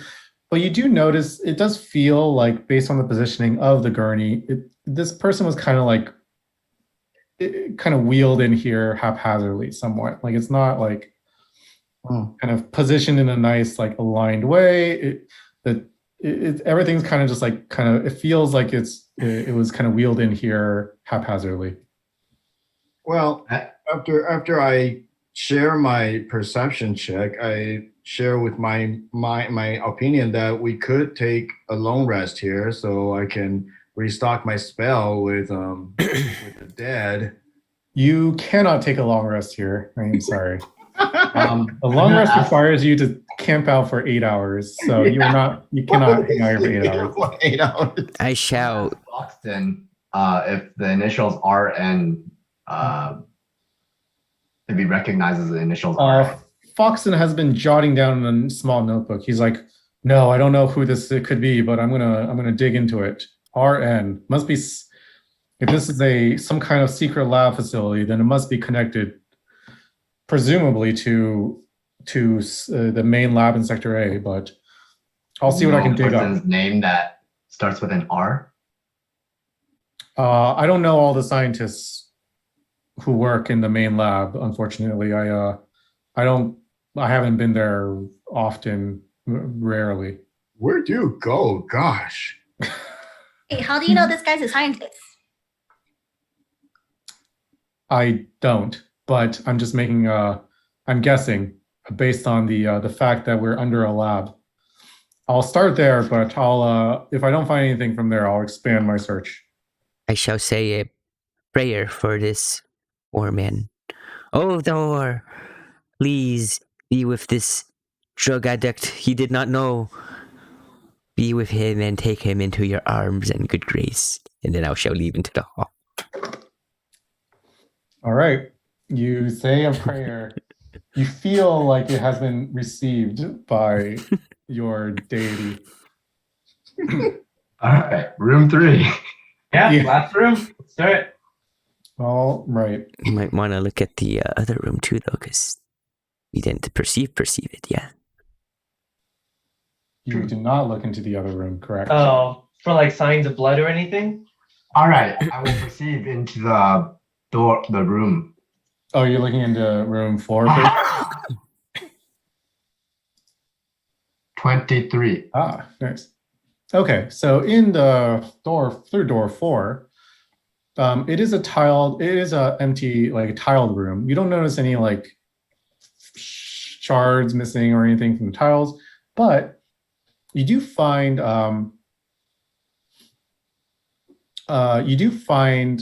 strands of short hair kind of along one of the walls, like right around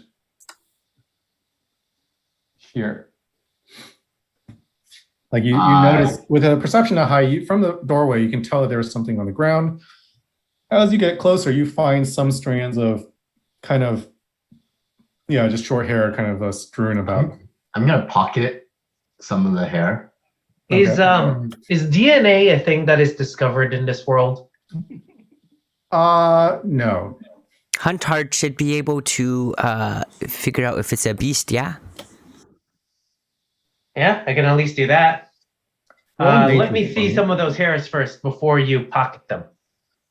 Here Go you ahead and go. roll nature, please. And then I sniff them. With my And I throw it in I'm his using my face. tongue to sniff them. Just Yes, you are well aware from your hair eating habits that I this don't is eat it. hair licking habits. Sorry, Here you go. you clearly can tell these were the hairs had belonged to a male humanoid, likely a human or half elf. Yeah. Likely pubic hair. It was not curly. You can tell that it was like from the head. And Aren't these it all was kind of- half This is head hair, guys. And This is they head hair. were in like kind of like small clumps, which you can surmise were from being pulled out. You Okay. also What color are they? they are like a dark brown. With your perception as well, Uko, you do also see kind of near the hair what appears to be like kind of flakes. Like Dangro? What'd you say? They appear to be like flakes. Oh, but you're not. Does it look like the hair of the same color hair as the dead person in the other room? It is not. It is a different color, a darker color. The other one was lighter on the corpse. Satan, can you taste these flakes? I taste the flakes, but with a different area of my tongue. Yeah, roll another nature check for me. Jesus. 13. All right. You can tell that with your tongue ability, you can tell that these are skin flakes. There are like tiny specks of blood on them that you can taste clearly. Again, surmise that someone was scratching at part of their skin and it kind of flaked off. I see. Now it's in your mouth. I hand the flakes back. I'm gonna put them in this world's version of a Ziploc bag. You guys have those syringes or the sample vials. So you can Yes, I will put in throw there. them into these vials. The atrocities of Alavo. We must get this man. Before I put my tongue on anything else in this room, I walk out. All right. Man, whoever did this is like obsessed with half elves. I mean, I tried my luck earlier. Hey, someone check that door. Yeah, I can. Oh, go for it. Right. Oh, all right. I perceive the last room. Yeah, go ahead and listen in. See if you see anything. 21. Once again, you hear nothing. There appears to be no one behind this door. I can open it.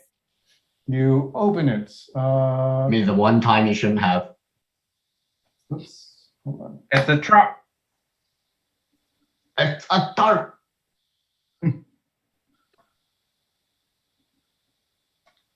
Inside this room, you see a desk and a chair and a bookshelf, and that's pretty much kind of all the space there is in here. I searched the desk. All right, go ahead and roll a perception check. I searched the shelf. It's not going to be investigation. Like I'm actually like rummaging around. Roll investigation. Yeah, go ahead. Oh. And same with you, Bob, for the shelf. Roll investigation. Let's do the desk. I just rolled a 1 on my perception. You can roll investigation, yeah. Oh, there you go. I got 11. Okay, we'll resolve the desk first. So on the top of the desk, you find a sheet of paper with what looks like test results. There's a silhouette of a body, and there are red X's on certain parts of the silhouette. There's a red X on the eyes, the left arm and leg, as well as the chest. And then there is some text under the image that says, subject RN0837 has failed to respond to S3 plus S4. S5 results inconclusive. I'm going to throw that in here. As you're rummaging through the desk, in one of the drawers, you find a water skin of containing what smells like very strong alcohol. Most of it is gone. Pocket it. Do it. Can you taste what it's like, what it is? Why don't you get Satan to smell it? Taste it. Wait, the alcohol? Yeah. Can you taste who drank from this? I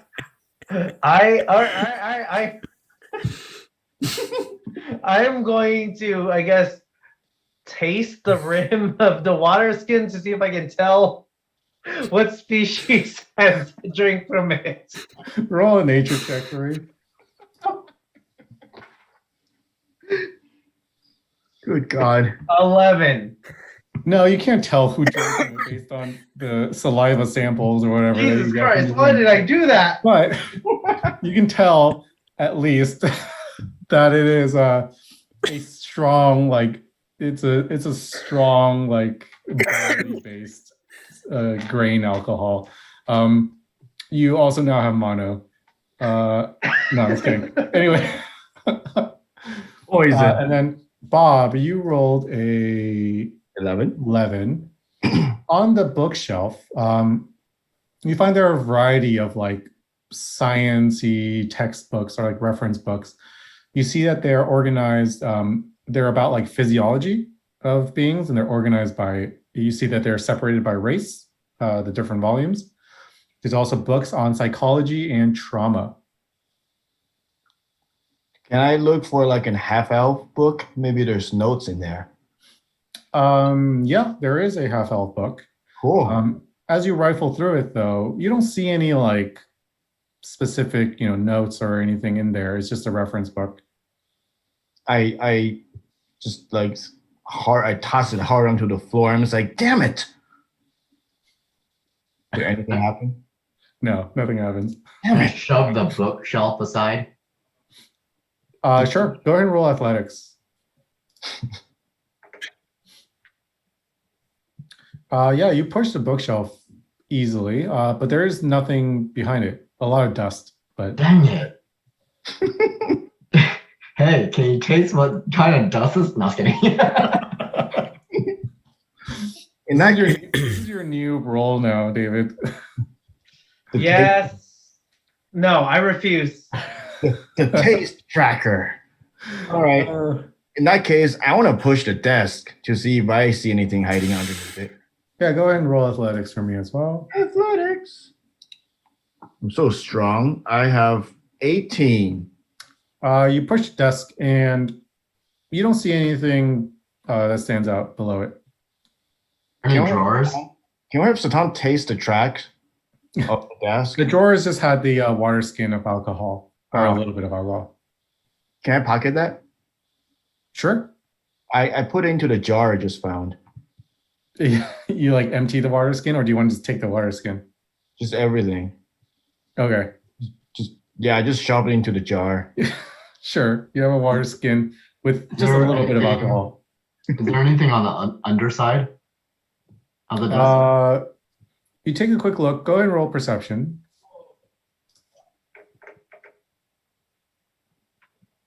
No, you do not see anything under. Okay. Let's get out of here. Let's check what's at the end of this hallway. Yeah. Wait, does anybody think the report on the desk has anything to do with the body we found in the room earlier? Most likely. Probably. Most likely. Does anybody pocket that report? I think we all did. Yeah, well, we have the details. We memorized. Really? As long as someone takes notes, you guys will have. Oh, Fox? Yeah, you I guys, have notes. yeah. You guys can treat it as if someone wrote it down or whatever you want. Nerd. Oh, I guess I'll write down I'll share the details of the X's. So there were. I remember something about eyes. It was the eyes, legs, and hand. There's something, or arm, whatever. And the chest on the left.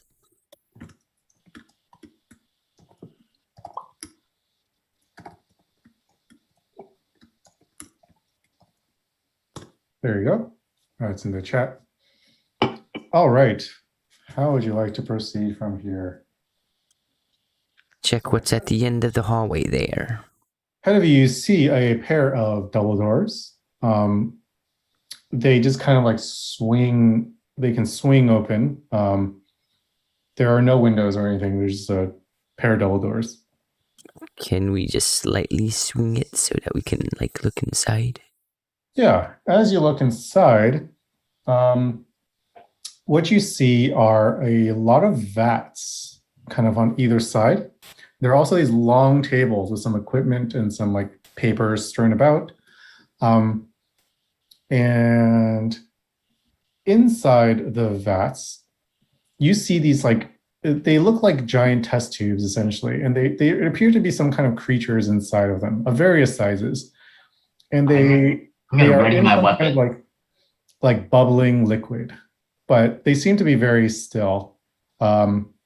You don't see anybody inside though. We burst through the doors. Okay, Gosh. burst through the door. How did you just drop the phone? I am caught off guard by that action. All right. I'm gonna Is that a door on the far side there? pause my share. Yeah, I'll explain what you see in a sec more clearly. Let's take a like 5-minute break because I'm gonna replace you guys with your actual character icons. Now there's more room, and then I'll be back. BRB. Oh, this is so intense. Oh my God.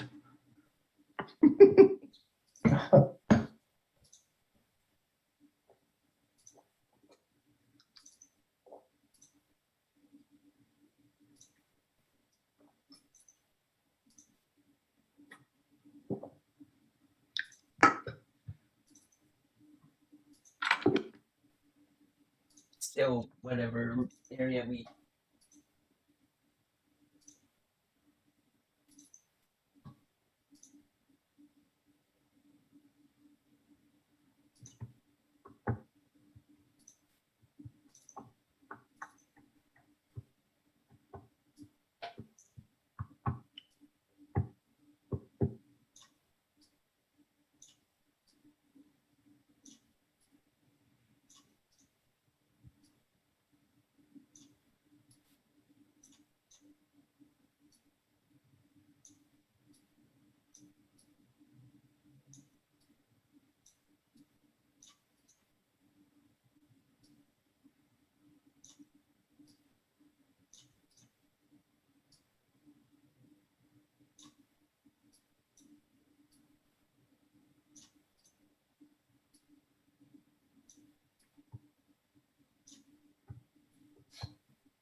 I will be right back. Okay.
All right. We have a couple more minutes for everyone to come back. I have returned. Ah. I have turned. I just left. Yeah. I don't know what happened. We are here. Okay. Gerald, are you there? Yep. Sweet. All right. Can you describe your marching order for me, please, as you enter this room? Well, I go after Jito with my sparkler stick. You know, kind of to. Pretty sure I wasn't. After him. Pretty sure I was in front. Yeah. I am after Jito. How's everyone else? Who's going to be behind Jito and Bob? I'll be behind Jito and Bob. I'll be last. Okay. I will follow Koros. You'll follow Chorus? Is there any way to be like beside? Is it big enough? You can go in 2 by 2. Yeah. Looks pretty big to me. I'll be beside Koros. Okay. These double doors. Are you just in the rear then? I'm second to last. I'm before David, or next to David. Okay. Yeah, it'll be in the back. I'll have Foxton kind of also burst in near the front. He'll just kind of like go in and go off to the side a little bit. So let me share. And you find yourselves in a large lab. As you had It seen looks like previously. Santa. Yeah, this is what Foxton looks like. Oh, that's Santa? That's Foxton? Oh It's my not God. Santa.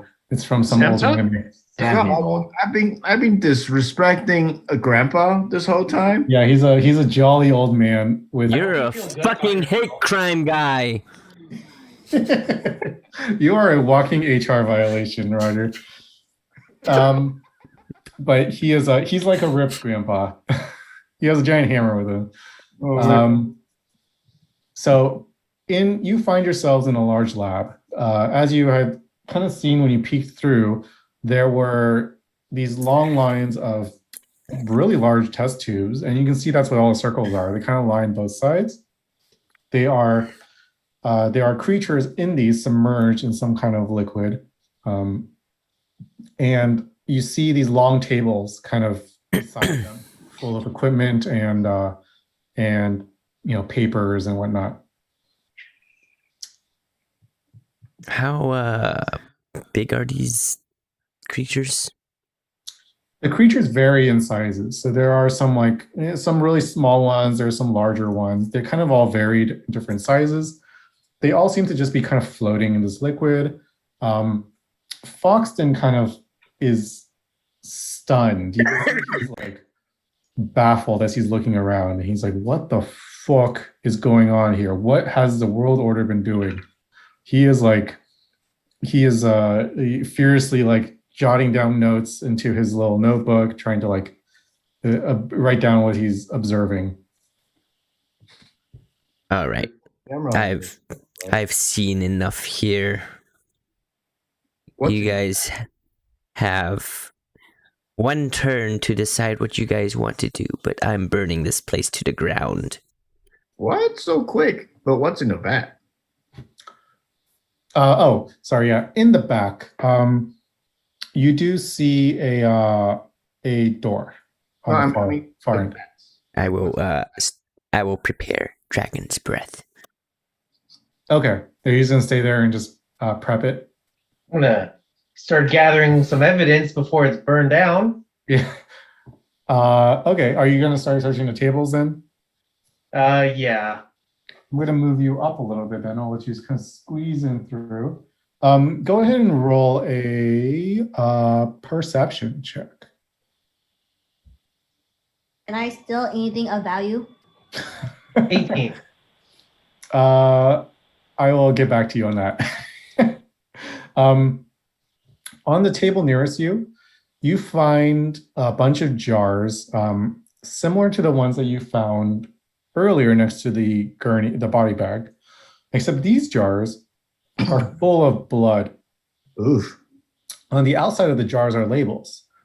And here's what you see. You see one that says Spectre Fiend, Spectre Human, Orc Clean, and Gnome Infected. Can I grab the gnome infected? And I'm going to put these in here. You sure can. I'm going to pocket that. Okay. I'm going to throw it to whoever is going to like come in combat with. All right. You have a jar of blood. These are like corked or like topped with something. Infected gnome blood, mind you. But does this say and then Argy, go ahead and I guess let's roll a sleight of hand. There's no one to like sneak it by, but we'll just see what you kind of end up grabbing. All right, you grab a few, like, again, things that look kind of valuable, things that are like shiny and look kind of expensive. You can essentially convert that into 20 gold.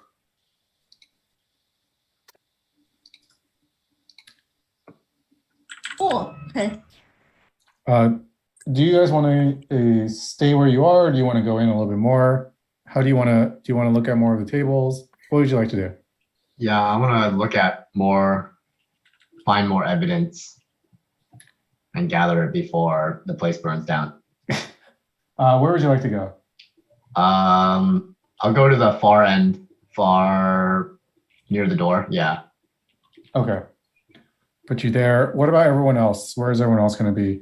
So Jito is readying Dragon's Breath, right? While readying it, I'll move toward the. Actually, I'm gonna ask for Bob's help on this one too. I'm gonna be like. I can't do Dragon's Breath. But I'm going to twin my Dragon's Breath and cast it on Bob as well. Wait, twin Dragon's Breath? What's that? I can speak Draconic. So, which pods are you guys aiming at? I'm gonna start on the bottom left, and I told Bob to start at the bottom right, and we're gonna work our way from the front to the back, and then we'll exit through that door. Let's make sure we can open the door first. I'm gonna go inspect that door. Can you make sure it's even an exit? I don't have no backup plan. This is an abomination. I'm gonna burn it to the ground.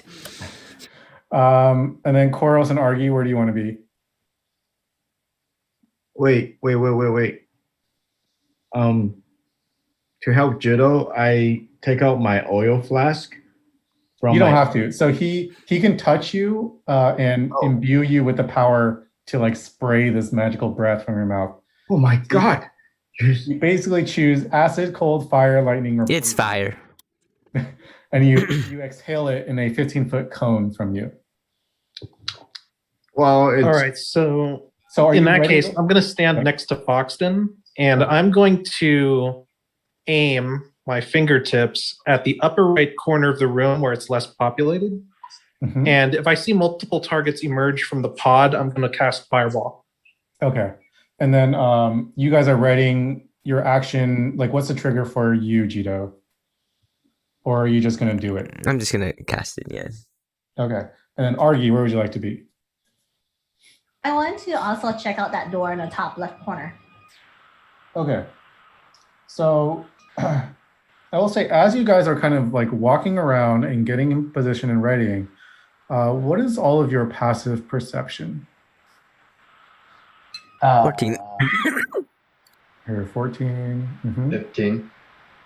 18. 13. Right. Okay.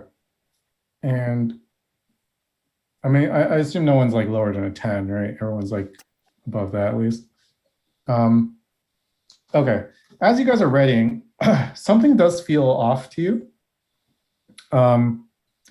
And what you kind of notice as you kind of end up where you all are is that at some point while you're moving, the bubbling has completely stopped. There is just this like complete silence that has settled over the lab. And as you kind of come to grips with that, you notice all of the creatures in the test tubes open their eyes and start and look at all of you. We're in danger. And then all of them kind of burst out of their tubes. Now we will resolve all your readied actions in a sec, but let me pause again and we'll initiate combat. What? Things are gonna happen. I'm going to use my reaction clutch of my pearls. Your pearls have been the clutched. You have so many pearls, and they are all clutched. I rolled a 9. Yeah. Oh, yeah, I can see it. So I'll log this in a sec.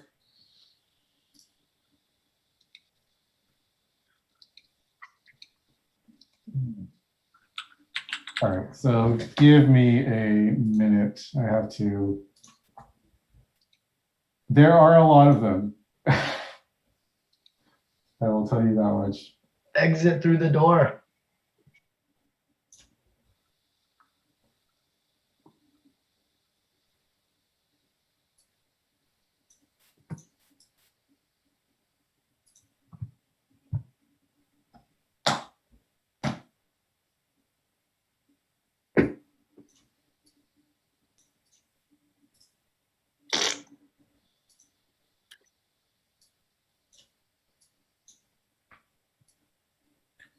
Let's see. My spidey senses were tingling, man.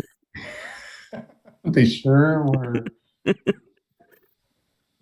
Ow.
Okay, let me plug in your initiative in a sec.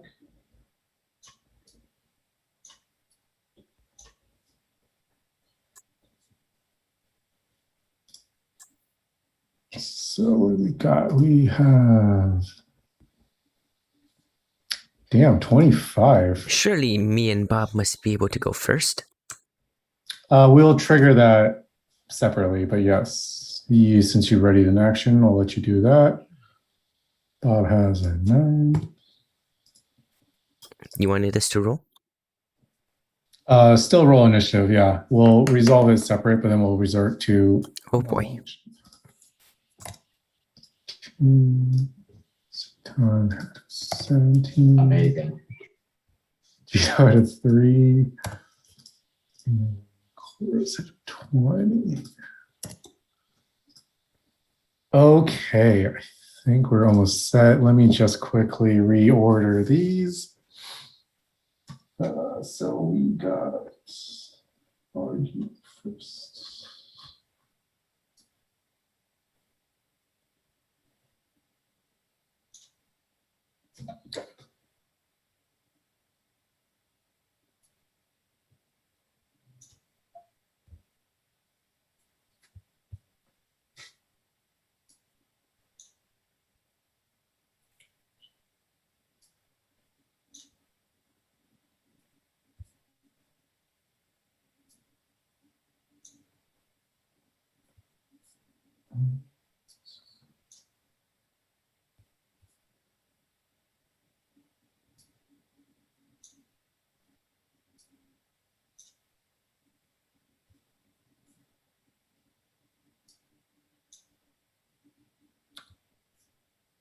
Sorry, give me 1 second. I'm almost done here.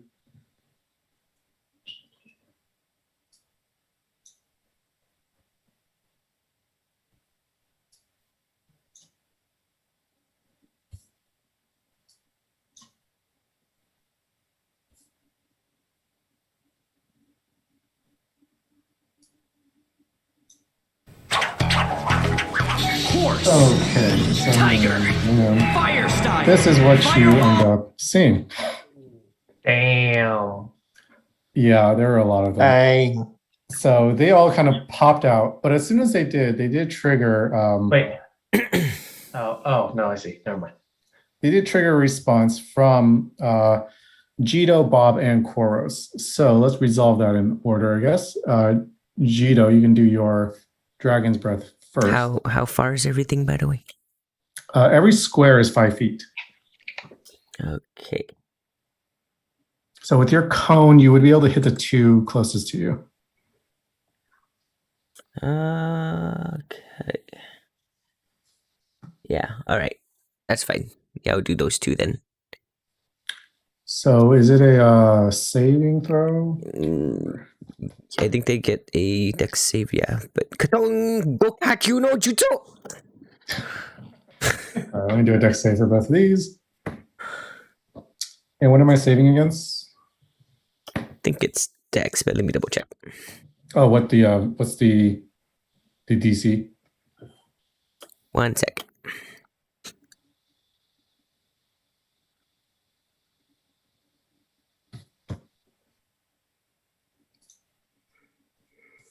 $15. 15. Okay.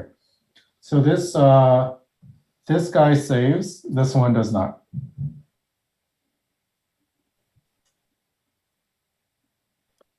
One second.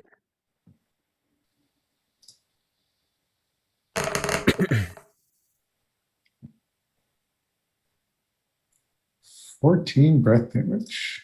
All right. And then if it's a fail save, it's just half that. Yeah. Okay.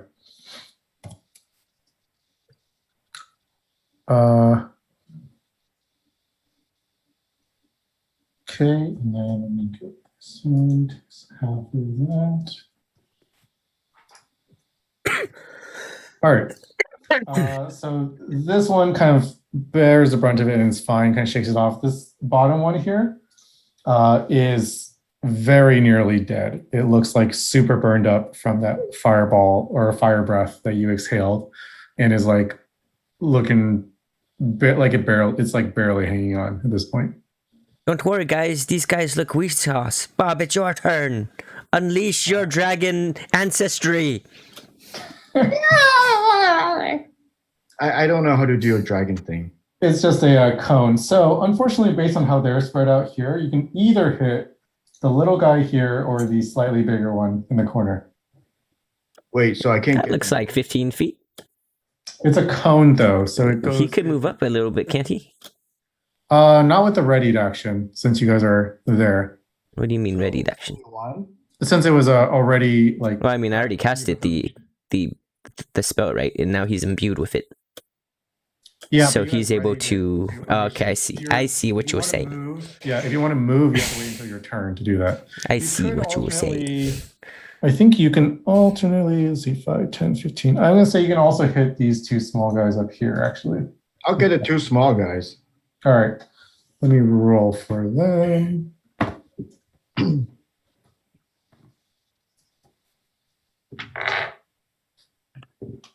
Okay. 4d6, Roger. 4d6. Damn. This guy saves. This one does not. Let me just make sure I know where they are. Where the oh, right here. D6. 2, 3, 4, right? Roll. Holy crap. 14. Nice.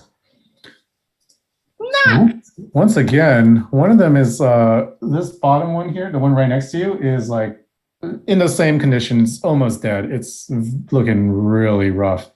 The one above it is looking pretty hurt as well, but at least a little bit more alive.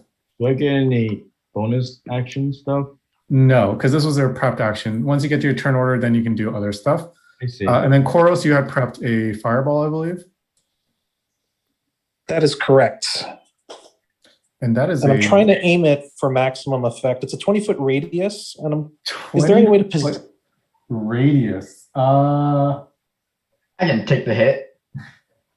Well, Center it on it's me. aiming towards the upper right corner of the room. So you can hit everyone. You can hit these. Can you see my mouse? You can hit these three plus Uko. Center it on me and hit everything. That would how's your literally dex? Like everybody, but yes.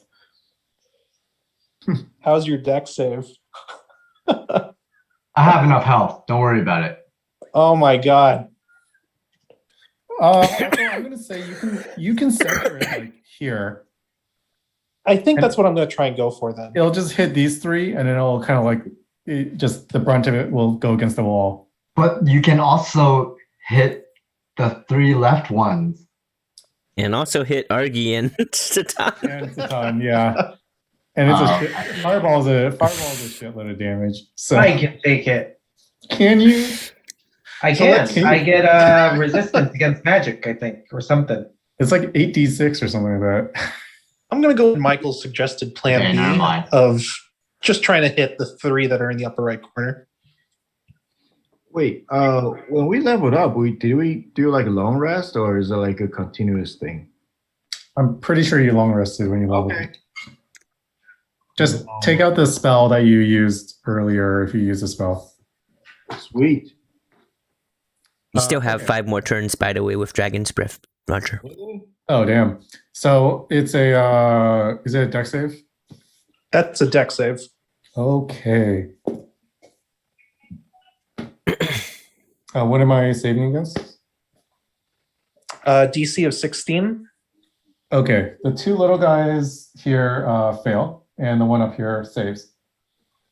All right. rolling damage. Oh boy.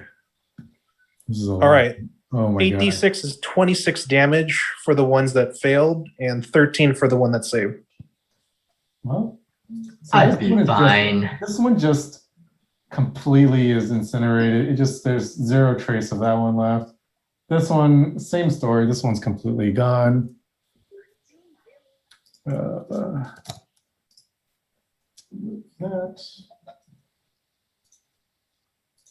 And the one up top is, you said half that, 13 damage? Half that, yeah, 13. Okay, that one is fine. But it looks pissed. Well, with that, we are going to start the battle in earnest with Argy leading the top. There is a little specter thing next to you.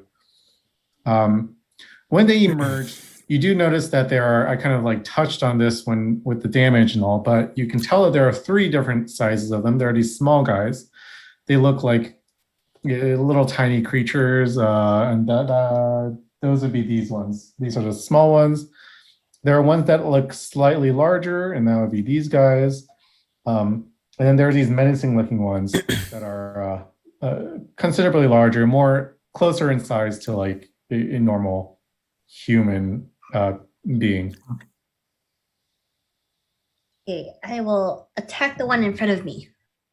All right. You're just going to strike at it? Yes. Just Go gonna whack ahead. it.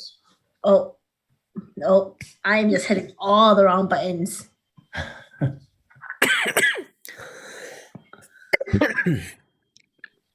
Characters. Okay, I'm gonna try to stab it.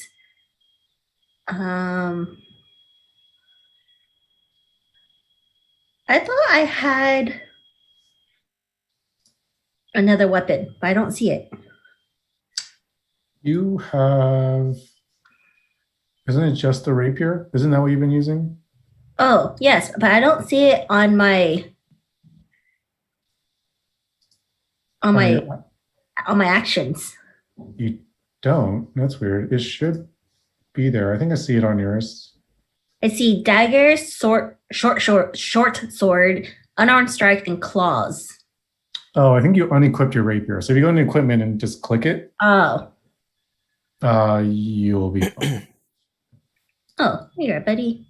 Welcome back. Okay. I don't know if you need a refresh or not, but you should see it. 14. That will hit. Go ahead and roll damage. Ooh. 10. Do I get my sneak attack too? You do. Yes. So 10 plus, well, those are low rolls. 18 damage. 18 damage. And this is piercing. Piercing. All right, your rapier finds a mark, and it does kind of pierce the kind of squishy flesh of these specimens, and you see it looks actually pretty badly hurt from that strike. No resistance. The one that she struck did not. You roar at it. That was the lower one, right? Yeah, the one right below Argy. It gurgles semi-menacingly in return. Yeah, exactly. Exactly like that. All right. It is this guy's turn. He is going to... Do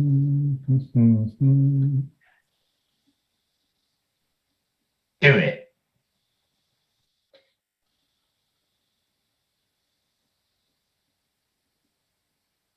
That one's pissed. Yeah, that one is pissed. Do it. He's going to run up here. And you see it make this kind of like guttural, you hear it make this like guttural scream, and then these like kind of almost gill-like things open up, and there's a giant spray of acid around him. Argy and Uko, can you please roll a Constitution save?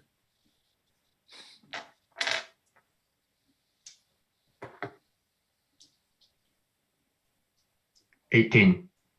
18. All right.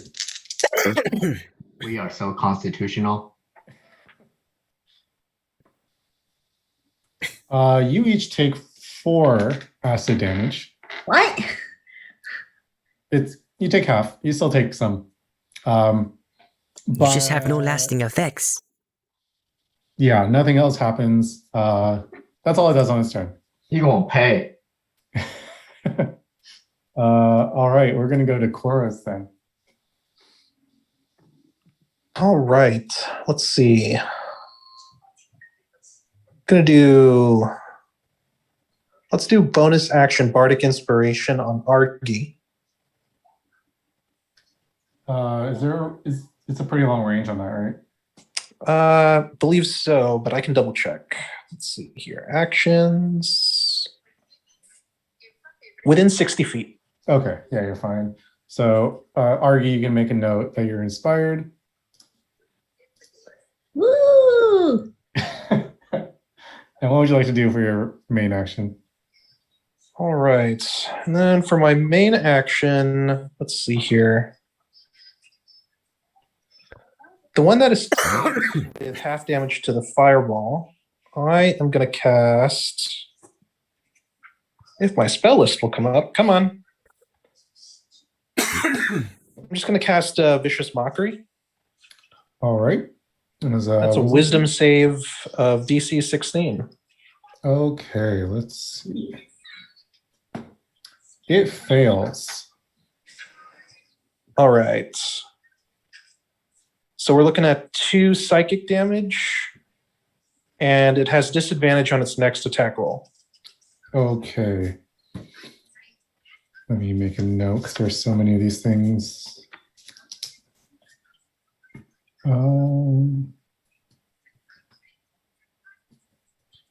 Cool. And I'm just going to hold my ground. And that's it. Great. All right. So that's disadvantage. We're going to hop on over to this little dude here. Who's just going to, should be a little smaller than that. It's going to jump off the table and kind of like gnaw at, or attempt to gnaw at Uko.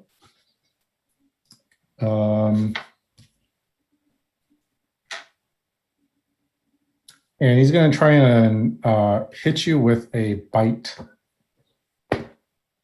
And will just bounce off your armor. Nope. Next up, we have this dude. Who's going to see kind of, who's going to felt the brunt of Jito's dragon's breath. This one's going to run up and also attempt to... Actually, I take that back.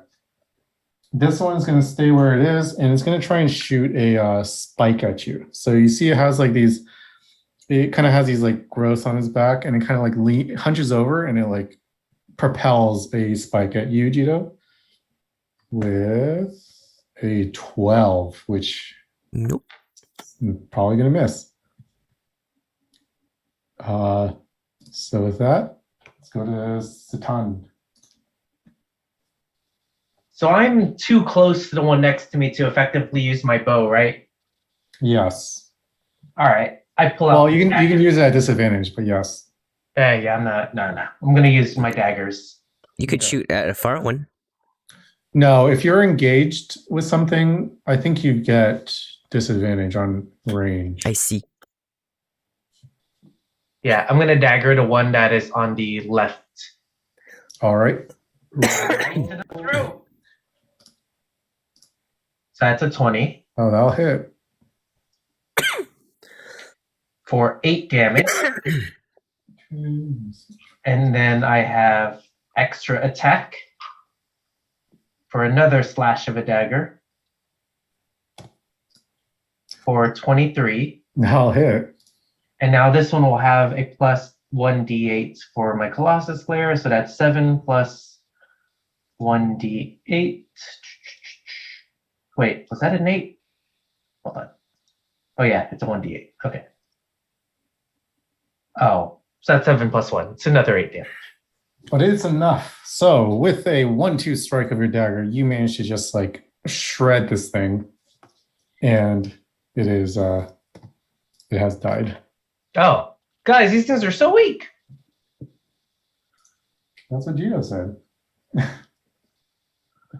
Okay. never listens to me. Anything else on your turn? I'm within range of the one to my lower right as well, right? You are, yes. Yeah, so I can't move away. Nope. You could if you want to just take the opportunity attack. Nah. All right, I'm gonna stay where I am. Okay. Next up, we have this guy in the corner who's going to. No, he's actually going to also try and shoot a spike at you, Bob. This one will hit, I believe. It's a 20. 20. So that will hit you for.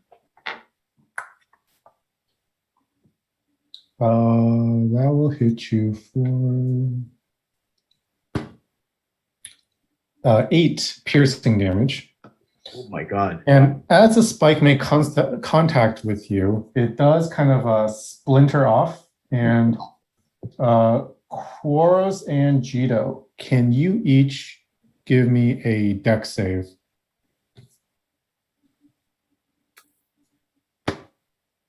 So I just take 8, right? Yeah. Ow. So Quaros, you managed to avoid it. Like essentially the spike hits Bob and then it splits into these smaller I'm going to use my ability, by the way. Okay. What's your ability? 1 sec. Making sure I have it. But yes, exploding shrapnel spikes. Good to avoid. Yes.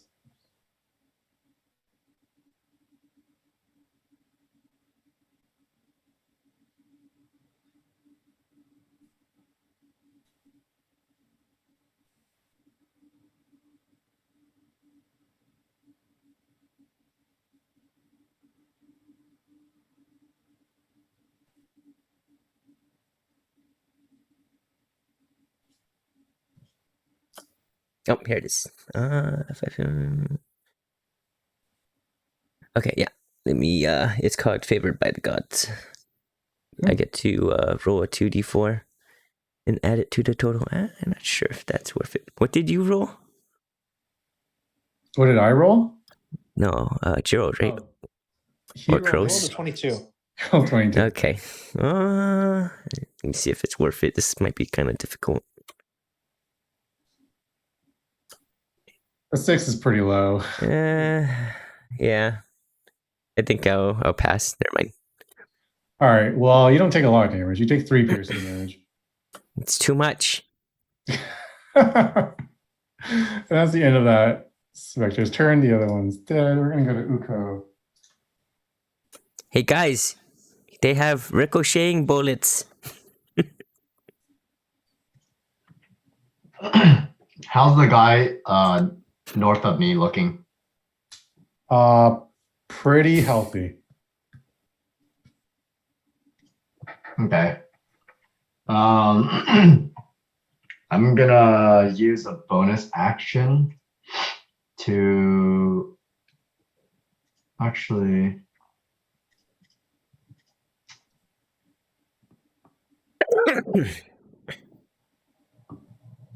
Oh man, it's an action. Okay, yeah, I'm gonna use a bonus action to what's that?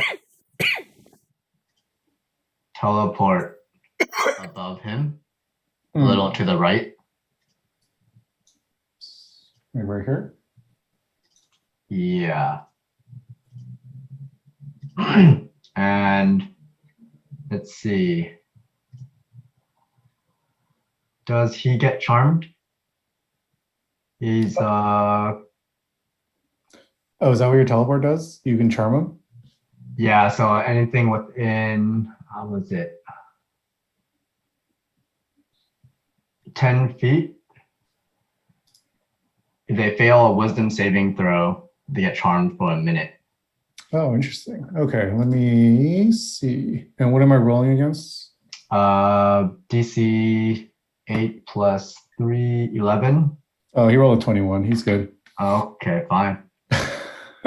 And then I'm gonna cast Hex on him. And what does that do? Remind me. So, Hex. let's see. Each time I deal damage to him, he takes 1d6 necrotic. And But that's a bonus action, right? No. So it's a spell you cast, and then you can do a bonus action to recast it on something else. Yeah, but the initial cast is also a bonus action. Is it? Yeah. Oh, I can't do that then. No, that's fine. Then I won't do it. How do I undo? No, whatever. I'll just attack him then. Okay, go ahead and roll an attack. God damn it. That does not hit. Again. Again. Oh my gosh. And it misses again. That's my turn. You managed to charm yourself into not hitting it. Actually, you know what? Action surge. Right. I can't end my turn like that.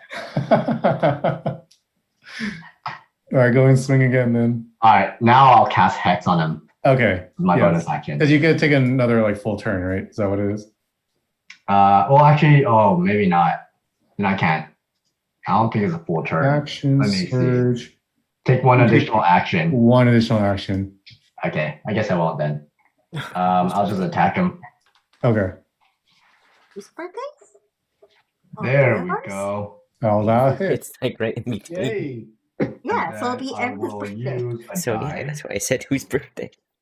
Wasn't whose birthday? and So all of you guys have a birthday, but it's none of your birthdays. Yeah, because it's not fair to use one Distracting person's strike. birthday to celebrate all three. And I mean the middle. so I'll roll damage. That's lame. Plus a d8. So 10 damage. 10 damage, all right. And then can I use my glove? You can, yes. To push him toward that small guy? Yes, although it's not like an immovable force, so it won't take that extra damage. But Oh, I see. I'll let you can do it to deal a little damage to the little guy. I will do it. Okay, so you're gonna shunt him towards this thing. This guy will get knocked back a bit. Can you roll a d6 for me?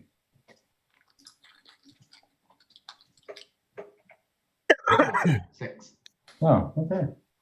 So this guy takes a chunk of damage. It looks pretty badly hurt just because he got hit by the spike side up of the bigger guy you pushed. All right, anything else for you? I am gonna move. No, I'll just stay where I am. Okay. Next up, we have this dude who's going to take a swipe at, yeah, is going to swipe at Argy with a bite. It will hit with a 23, but not natural. The hell? It's going to deal 10 piercing damage. Boba, go get him. Go get him, Boba. Can you also give me a con save, please? Boba, stop. Oh, 17. Okay. You are fine. But so yeah, he bites at you. You can feel like the slight sting from something in its mouth, but you manage to kind of just like shake it off before it can sink its teeth in any further. You mother effer. That is its turn. Next up, we got Mr. Foxton stepping up to the ring now. For his turn. Can I intervene? I just like, Mr. Foxton, he hurt me. He goes, how dare these monsters strike my squad? He shoulders his giant hammer. Helicopter with his hammer. He's going to stroll up here, and he's just going to bludgeon the shit out of this thing. KO. He hits it. Okay. He will hit it for... He does 14 bludgeoning damage. This guy is... actually, he might not be dead. Let me see. Not dead, but looks pretty bloodied up. I stare at Mr. Foxton. I'm like, that's not the one that hit me. I'll get there. And we're going to go to the other kind of menacing looking one here. This one is going to... This one's also going to kind of, it's going to reposition itself a bit. It's going to like bound over here. And it's going to shoot a spike at you, Chorus. With a 17. Is that going to hit? Not if I hit it with cutting words as my reaction. All right. Because your AC is 16 or... It's 15. Okay. So let's see if I get a 2 or something. Okay. Yeah, so that's a D8 now? Yeah, it's a D8. Okay. Where is... I think that's... Oh, that's... Yeah. God dang it. Nope, that still hits. You rolled a 1. Damn. I know. Lame. Well, geez. Well, you try to distract it in time, but it just a second too late. And the spike still fires and hits you for 8 piercing damage. And Bob, once again, can you roll a dex save for me? Dex. I have a 3. You're going to take 3 piercing damage. Foxton as well is going to take 3 piercing damage.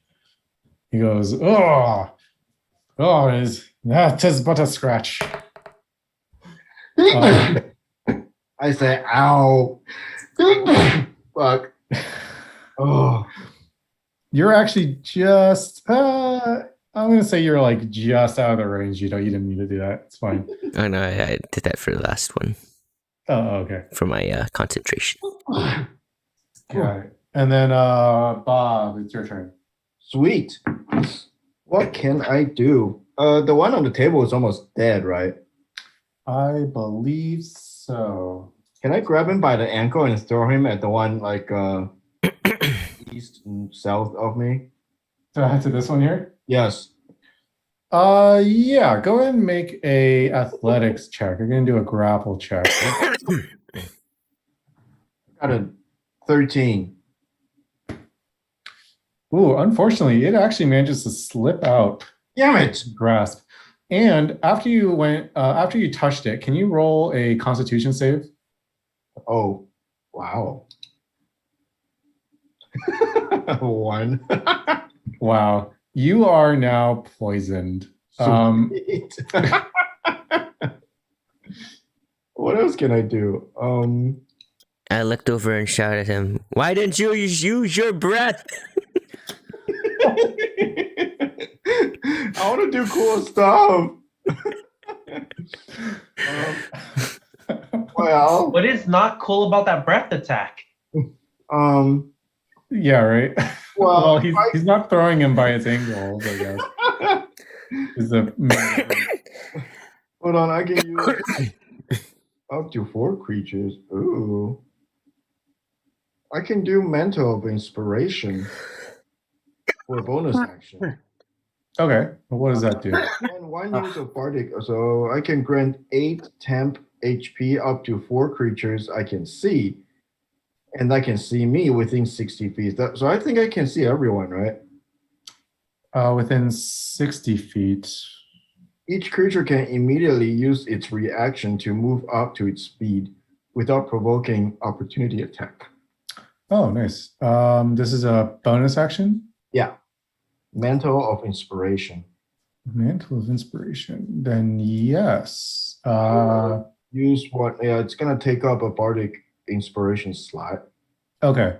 So you can grant 8 temporary HP up to 4 creatures. Who do you want to grant that to? Or how do you want to divvy it up? Well, Santa Claus and Jito, my Bart brother, and can do it to me. And I think I can see Uko, probably. Yeah. Do you grant the 8 to each creature, or is it a pool of 8? Doesn't say. 8 temper to up to, I think 8. Each of them gains 8. Okay. Within 60 feet. What happened? So, okay. Yeah, gain the temporary. After modifier, yeah. So You can reach anyone else in the party if you want to grant. Well, who's hurt mostly? Who is hurt? I mean, it's temporary hit points, so it doesn't really matter. Well, it's gonna save. It soaks up the it's you deduct the temporary hit points first before you take normal damage. Yeah. Yeah, so it doesn't really matter if you're hurt or not. Oh, right. But it gives you like an 8 health shield. Yeah, so fine. Uko doesn't. Uko, I'll just give it to everybody except Uko. Well, you can only give it to 4 creatures, but yes. Oh, I see. Oh, I guess you could give it to everyone besides Uko and Foxton. I like Foxton now because he's like Santa Claus. But I'm still gonna disrespect him just because I'm a dick. And well, Foxton, my Bard brother, Jito, and and yourself or someone else? I don't think I can do it to myself. Only other people. Okay. Yeah. And our taste tester. Satan. All right. Yes. So each of you gain 8 temporary HP up to your speed without provoking opportunity attacks. So let me know if you want to move anywhere. As I do it, I tell everyone, don't touch them, okay? Don't be like me. You get poisoned. Ah! Did all those guys at the top already go? I believe so. Yes, I think so. Okay, I would like to move so that I can get my dragon breath on the top 3 people. Where do I say I am? Probably like here. I'll be on the left though. Got it. 15, I'll get con. Yeah, all right. Let's say that's all right. If I move next to Uko, am I going to be within range of that dragon's breath or no? No, I think it's just a 15-foot cone, right? Okay. Let me double check, but I think that's right. Can I move next to Uko? Yes, you can. Which side? Left or right? Yeah, right there is good. Okay. Yeah, you're fine. 15-foot cone will kind of reach the edge here. I'm just gonna feel a little toasty. Yes, 15-foot cone. Yeah. Horos, where would you like to move? I am, let's see, 1, 2, 3, 4, 5.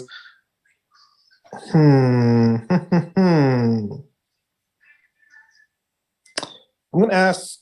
Wait, who else has the Mantle of Inspiration that hasn't used it quite yet? Just Foxton. Just Foxton. Commander, would you like to move first, so I can? Certainly, he goes up. He goes a little. he sees you like drawing in your breath, and he stops short of where the cone would be. Gotcha. Okay. I don't mind doing it. I'm going to move right below the creature in the lower left corner. This one? Right there, yeah. Great. All right. So that is Bob's turn. Make sure you guys add your temporary HP. Thank you. And we're going to go to this guy, who is just going to attempt to bite at Bob for trying to grab it by its ankle. Oh, it rolls a nat 20. Oh my god. Don't worry, these guys aren't that tough. So I don't get reactions, huh? No, your reaction, unless you have a specific spell or something that says, normally your normal reaction is just opportunity attack. So if someone leaves your melee range, you can attack it. I see.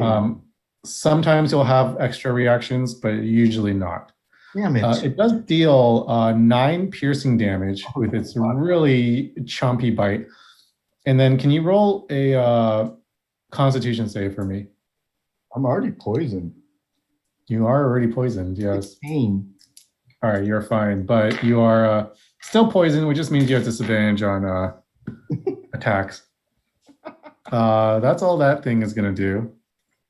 And we got one more. This one. This one's looking pretty. These two have been looking pretty rough, but this one's also going to attempt to bite at you, Koros, since you just entered its range.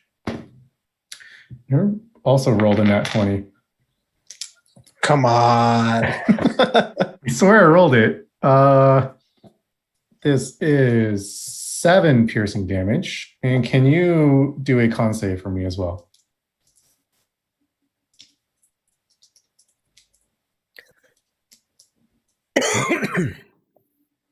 All right, you are fine. The bite finds its mark, but nothing else happens to you. All right. And Jito, you are up.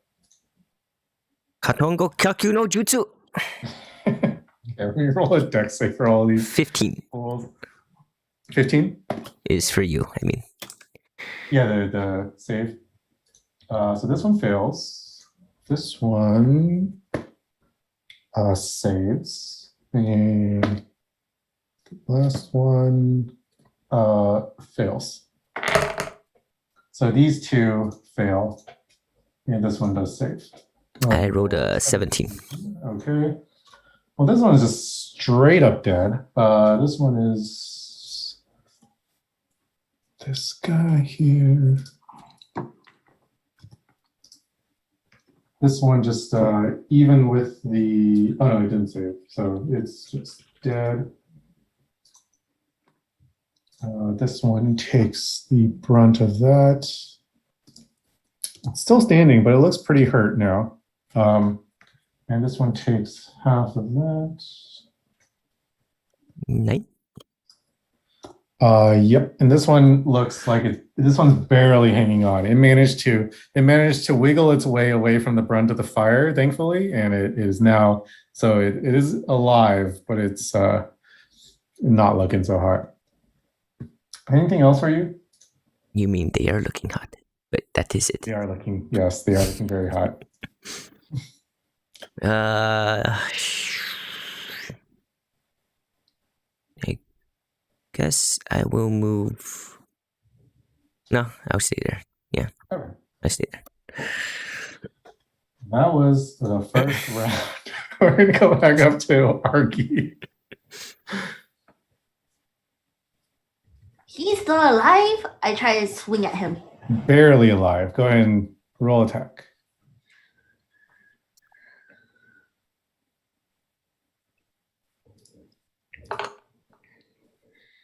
$25.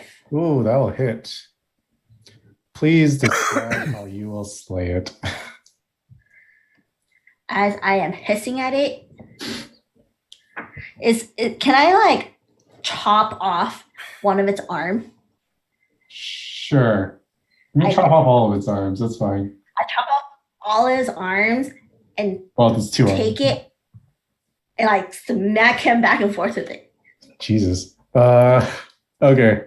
You manage to chop off an arm and then you slap him in the face with it, and it slaps him so hard that it snaps his neck. I'm like, quit hitting yourself. Quit hitting yourself. I'm like, you have indeed quit hitting himself because he is dead. Yikes. Anything else? Can I check the arm at that guy in front of this guy? Yeah. No, you cannot. That would be another action. Damn it. Okay. I end my turn. Okay. I pocket the arm. Oh, okay. You have a gross, like, spectral specimen arm in your possession now. I don't know what we would ask for a bonus.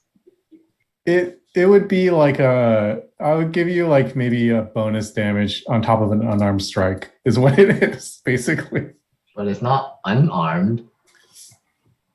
It is a soft, kind of flimsy arm, though, that's quickly losing any structural integrity from the gaping wound. It's like smacking someone with a large, wet glove at this point.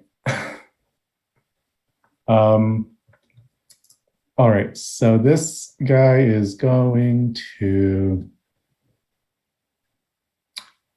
he's going to run up and strike at this Voldemort-looking dude.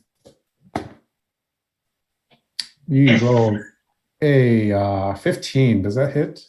That exactly hits. Ooh. Well,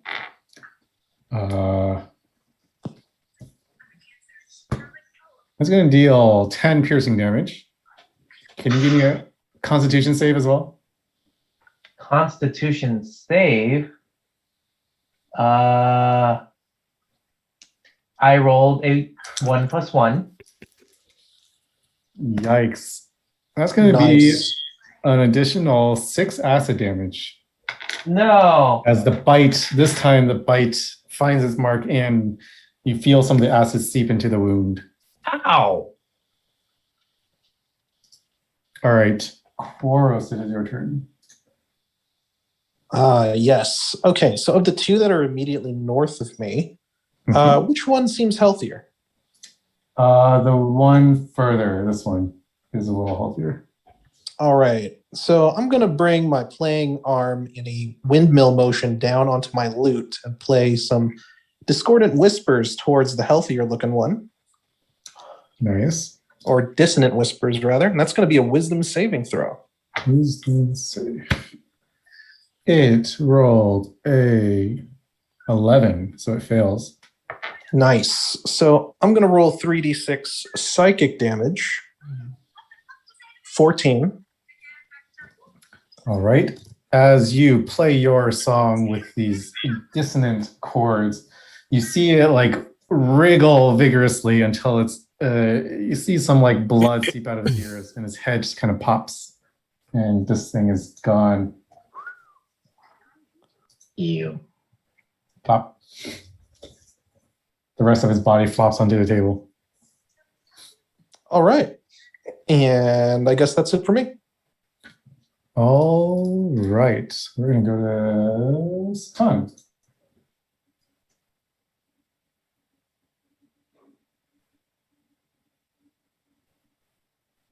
David? Oh, I was on mute. Oh, yes. I'm going to dagger this guy for biting me. That bastard. You should get advantage on him. 24. Hit. You don't need it. So that's going to be 6 plus 3, so 9. Mm-hmm. And then I'm going to dagger him again. Oof, that's not going to hit. That's a 9. You have advantage. You do. Oh, I do? That's right. Okay. Okay. Okay, that's better. 22. I'll hit. 7. How would you like to kill this thing? I am going to shove the dagger into his mouth and slice off his teeth at the gums Ugh, Jesus. for biting me. Yes. It definitely feels regret that it bit you as Yes. you stab it in its mouth. It's pretty much the dream where your teeth falls out, except in real life for him. Well, it has collapsed and it is dead. Anything else for you? I'm just going to start heading towards the door. So I'm going to just place myself in front of it. Cool. And I will stop there. All right. We got this blubbery dude over here who is going to... I was going to move back a little bit into this corner. Is going to shoot a spike at you, Bob. Damn it. I don't think this will hit. It's a 14. Oh, it does hit. Yeah. My dexterity is so low. How much does it hit? It deals 4 piercing damage. Holy- Not a lot. And that is it.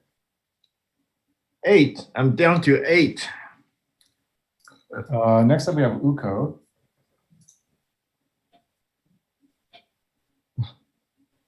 I'm gonna go to the guy to the right, just above him.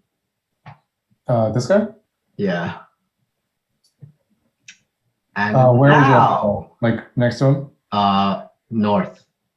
North. On You're the gonna same hop on a level. table? Yeah. As you enter, as you get closer, you see it kind of use its reaction to coil up, and it fires a spike at you.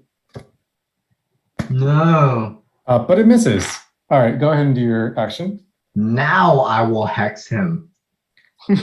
Okay, and then the hex is just, do I need to do a save or it just hits? It just.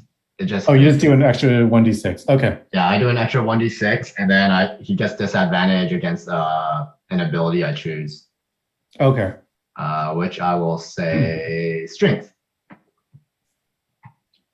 So I will just attack. Okay. Does a 16 hit? That will hit. Yes. All right. I'm also gonna spend die to do a trip attack.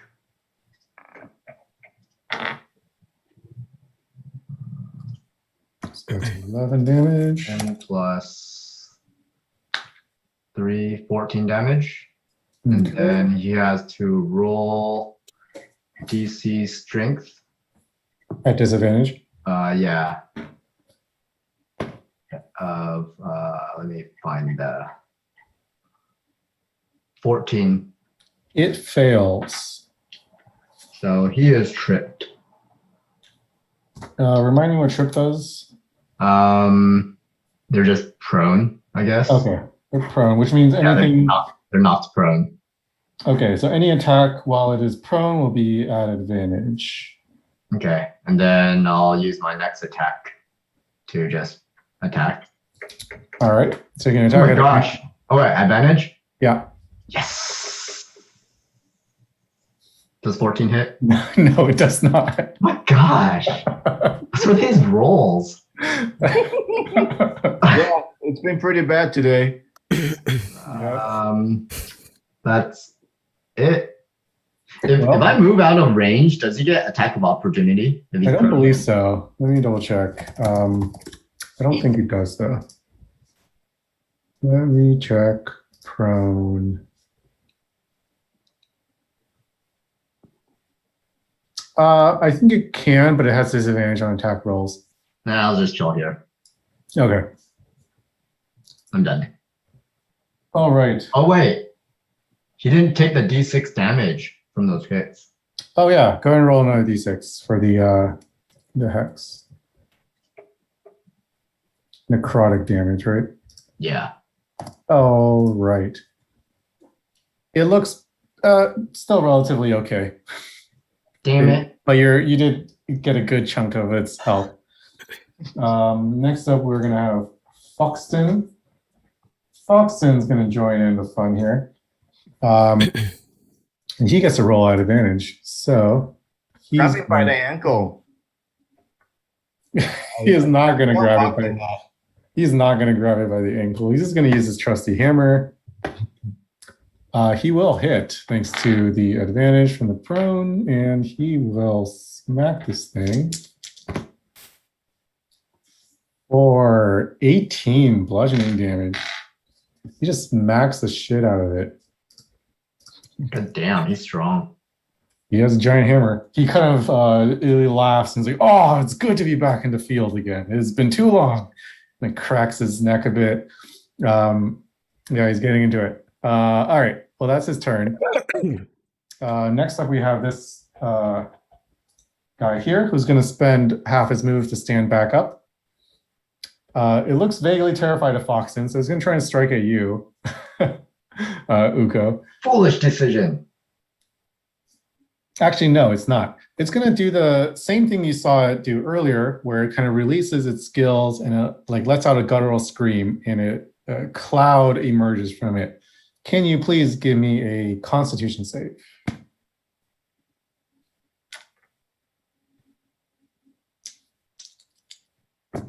13. You have failed. What? Poisoned. No, that's going to be 12 acid damage. Oh shit. Tis but kind Can of you- more than a scratch. Can you also do a wisdom save for me? The hell? Am I gonna have dreams again? Yeah, some of them. Oh no. 10. You do see kind of your vision starts to distort a bit, and the creature in front of you, like after it kind of hits you with this cloud of acid, you find yourself like you see its visage kind of warp and distort into something really terrifying. You are now frightened of this creature. So being frightened means you have disadvantage on ability checks and attack rolls while the source of fear is within line of sight, and you cannot willingly move closer to the source of your fear. I hate him. Well, that's it for that guy. Bob, you're up. Me, right? Yes. I try it again. I grab him by the ankle. All right, do it. At the one. Do an athletics. Fire breath. You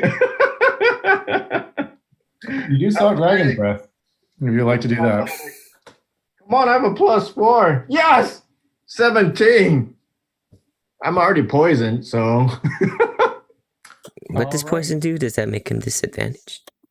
Disadvantage on a oh yeah, you have to roll a disadvantage. Damn it. So I just rolled again. Yeah. Athletic, right? Come on. Big money. Yeah, 17 again. All right. Well, you do successfully grapple this thing. And I just swing him at the one that's like, wait, which one's closer? Well, the one on the table next to Chorus. You could do that. Yeah. Okay. So I can kill them both, hopefully. Yeah, they're so badly hurt. You successfully like do the spin, like the hammer throw or like the discus, Yes. and you Yeah, chuck well- it at the other one. Well, yeah, I helicopter it and then just kind of like, Olympic, those metal Yep. throw thing. And then, yes. You throw it, and upon making contact, they just explode into just a shower of blood and guts. And then Koros is in the splash zone, unfortunately. So he is kind of coated in kind of grime. He's fine, but he's just dirty now. I wink at him. And then for my bonus action, I'm just gonna throw another bardic inspiration at Uko because he's like scaredy cat now. So I'm like, Uko, I don't know if your father believes in you, but I believe in you. That's my bardic inspiration. Well, you are Thanks. inspired. My father definitely did not believe in me. Are you moving anywhere, or are you gonna stay where you are? Wait, bardic inspiration doesn't really move. That was mental inspiration. Bardics just and one creature that hears me gains an inspiration die, 1d8 for 10 minutes. For any ability check, attack roll, or saving throw, you can throw 1d8 and add it onto your roll thing. So Did you want to move anywhere, or are you going to stay there? me, I'm gonna move next to that. Actually, I'm gonna move far away from the thing, yeah, because I'm pretty damn hurt. Okay, I'll just move you out here then. Cheeto. Mm. Let's see here. Did we start attacking the guy next to Foxton? We did, right? He's kind of hurt. It's pretty badly hurt, yeah. Yeah, I would go to the top left corner and do the dragon's breath on it.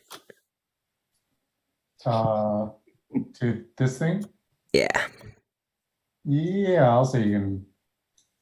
Sure, I'll say that'll work. Okay, let me roll a dex save. Believe it fails. 12 is yeah. what I wrote.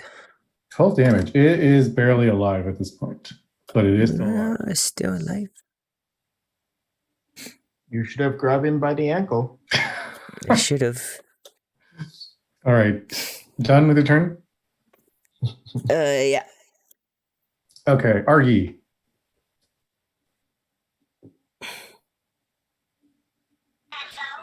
There's still people alive. There are two, yeah. Can I reach the one on the table?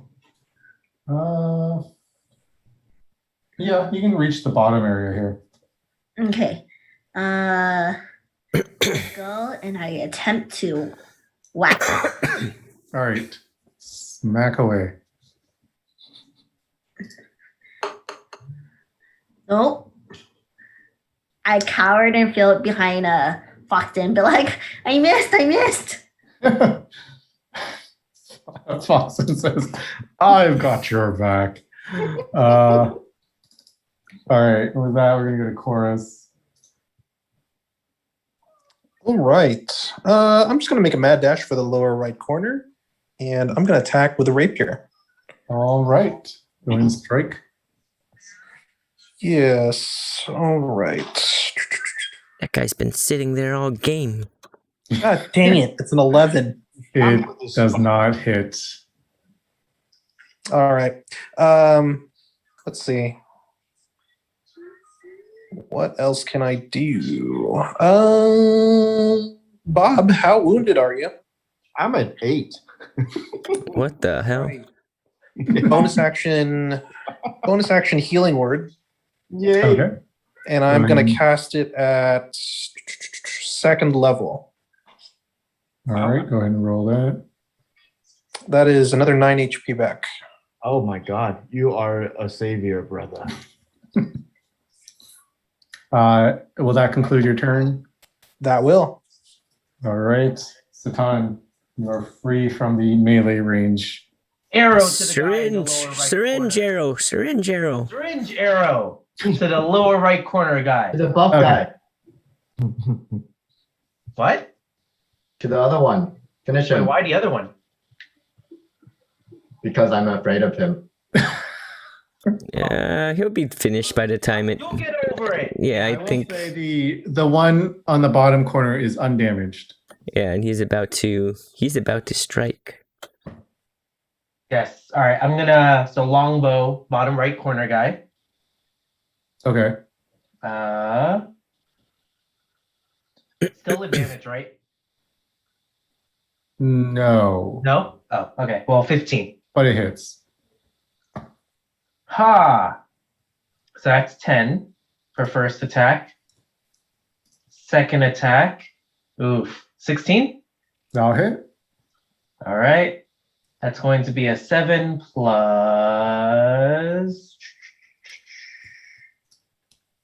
7 plus 2, so 9. 9 damage. All right, that one's looking pretty hurt as well at this point. Ah ha ha ha ha ha. Yes. Done. Yeah, I don't think I can do anything else. Done. Okay. Well, this guy is gonna strike at Koros since you are there. It's gonna hit you with a bite with 18. Let's see here. Can I cutting words that reaction? Sure, go for it. All right. This is going to be against the attack roll. Yes. -7. Oh, that'll be an 11, so that will miss. It looks baffled as to why it missed. It can't comprehend. But nothing else happens. So Uko. I'm gonna teleport away from this guy with Misty Step All right. to the guy at the bottom right, How far can you miss step? 30 feet? 30 feet. Let's see. Yeah, I'll say you can reach. And then I will just swing at him. You do still get disadvantage. From against him also? Because you still have line of sight. Yeah, the frightened creature is in line of sight, which It's okay. You means get 1d8 of my bardic inspiration. But okay. That's fine.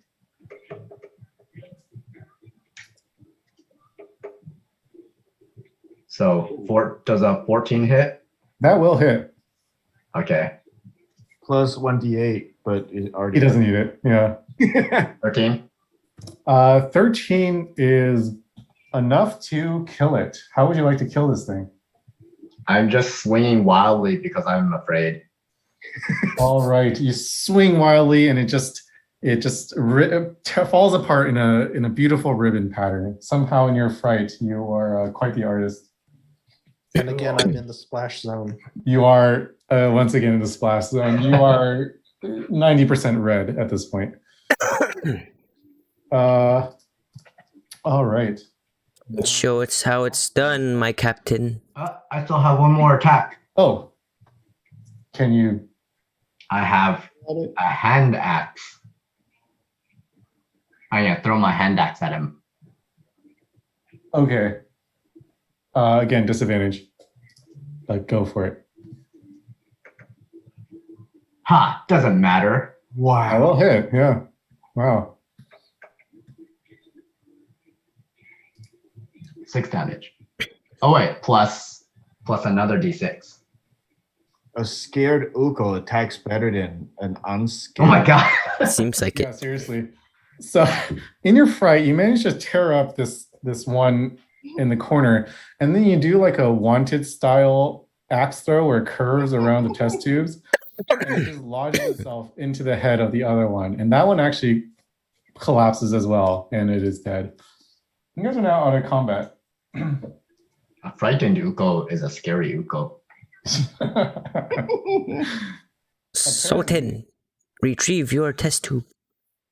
I go and you guys are over there where the body is. Just grab the syringe for me. I'm all the way on the opposite side of the room. You want to lose an arrow, man? Yoink, mine. I walk over and grab my arrow syringe. I forgot to use my crossbow, but it's okay. And I go over to Foxton's. I said, do you see me grabbing that monster by the ankle and then throwing him into another monster, and it both exploded? Very impressive. Yes. Was Bob the only one poisoned? Yes.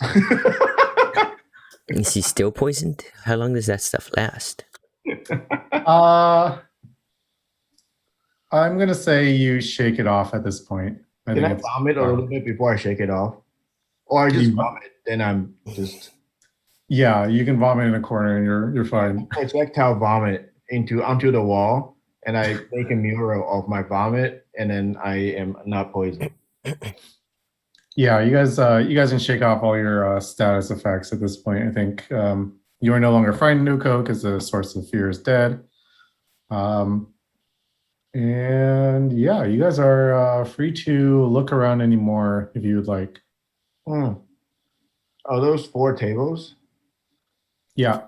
How hurt is everyone? I want to check the lower left one to see if there's any valuable stuff or valuable info. Roll investigation for me. Investigation 0. Ah, 14. You find you do see kind of buried under some other paperwork. You guys didn't look super closely before, but now you find a ledger kind of under these piles of paper. And the paper on top looks to be like research notes on the specters. There also seems to be some notes about distilling shards. You see some diagrams drawn out of the shards in these like beakers, and it kind of seems like they're trying to draw something out of these shards. The ledger you find kind of buried under this paperwork is it points to something called Sacred Bloom. It's kind of written on the inside on the first page, and you see a list of names. Cool. I tell people kind of what I saw, and I shove it into that jar with the water skin with just a little bit of alcohol in there. How hurt is everyone? I'm okay. Not bad. You guys all have how many hit points from max are you guys? 8 from max. 8 from max. I'm like halfway. Oh, everybody's hurt. Okay. I shall prayer of healing then. Or something like that. And prayer of healing just heals it was like in 6 people. Cube? Huh? Is it like a cube that you cast, or is it just 6 30 feet of people I can see. Ooh. Okay. Is it like an area of effect? No, just 6 creatures you can see over a 10-minute period. Yeah. Go ahead and roll how much you heal everyone for. Wait, what do I roll? No, Gito. Ooh. So everybody heals 16. Holy crap. Nice. That's a crazy heal. Yeah, you can't use it in battle though, because it takes 10 minutes to cast. I'm back to max. Sweet. So while he was casting that, I guess I'll just search this bottom right table. Yeah, the bottom right was inspected by Satan already as he walked in. That's the one that had jars of blood. And Bob actually. So Bob took the infected gnome, the gnome infected jar. Yes. The other jars have been kind of knocked onto the ground in the heat of battle. So there's like little splatters of blood. The jars are shattered. That's all there is in that table. Is there any liquid in these test tube thingies? Yeah, there's some liquid left in them. The specters kind of burst out of them, but you see there are still some like remnants of liquid. Can we have I'm gonna bottle some of that up. Okay. You want to have our taste tester to see what it is?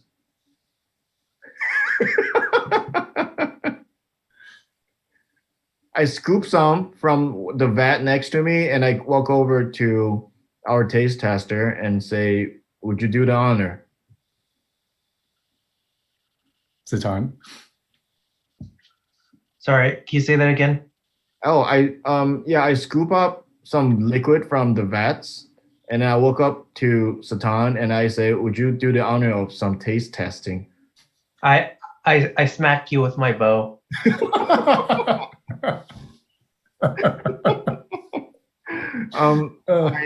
I stand there in stupor. Actually, how much damage do I get? It was not like a serious smack.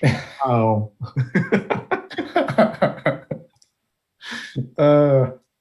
You shouldn't have. You started this by putting the hair in your mouth. That's how snakes smell, with their tongues. Well, there you go. Wait, when I scoop up the liquid, does it do anything to me? Because I did a bare hand. No, it doesn't Okay. seem like it's doing anything to you. Okay. What does the liquid look like? Is it like a slime or is it No, it's just like a clear liquid. okay? Hmm. Foxton, what do you make of all of this? Do you think Laveau is behind that door over there? He must be. He must have. Oh, the rat bastard probably fled. But this is. He kind of walks over to look at the piles of papers that you guys have found. This shows that the world order has been, I guess, manufacturing specters or something. We need to dig deeper into this. Did you find anything else over here? We still have 2 tables that we haven't investigated. Top 2, right? Top left table. Yeah, go ahead. Go check it out. Go ahead and roll investigation on just both of those. I'm gonna do it. Oh no. Like 9. I got a 9 or 18. Okay. So as you look through the other tables, you find some more research notes. They seem to have been it kind of similar to the one you saw earlier. They seem to have been subjecting specimens with certain injections and then keeping them in these tubes to kind of like incubate and to like see what to kind of be put under observation and see what happens with the injections. Kind of similar to the other sheet or the other piece of paper you found in the previous smaller room. There is a silhouette of a creature. This one, these pieces of paper kind of match the silhouettes of the creatures you saw in the test tubes. And it does have like the kind of marks. So this one has marks on the back and the arms as well, kind of little like red X's. So you see those in the paper, and then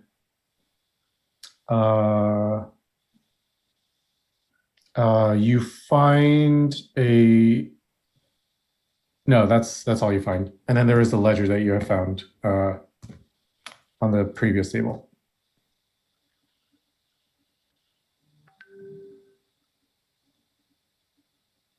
How many of these scientists do you think are in on this?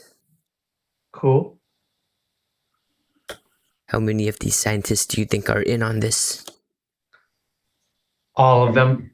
I have no idea how Foxton chimes in, but assume that everybody is for now. We don't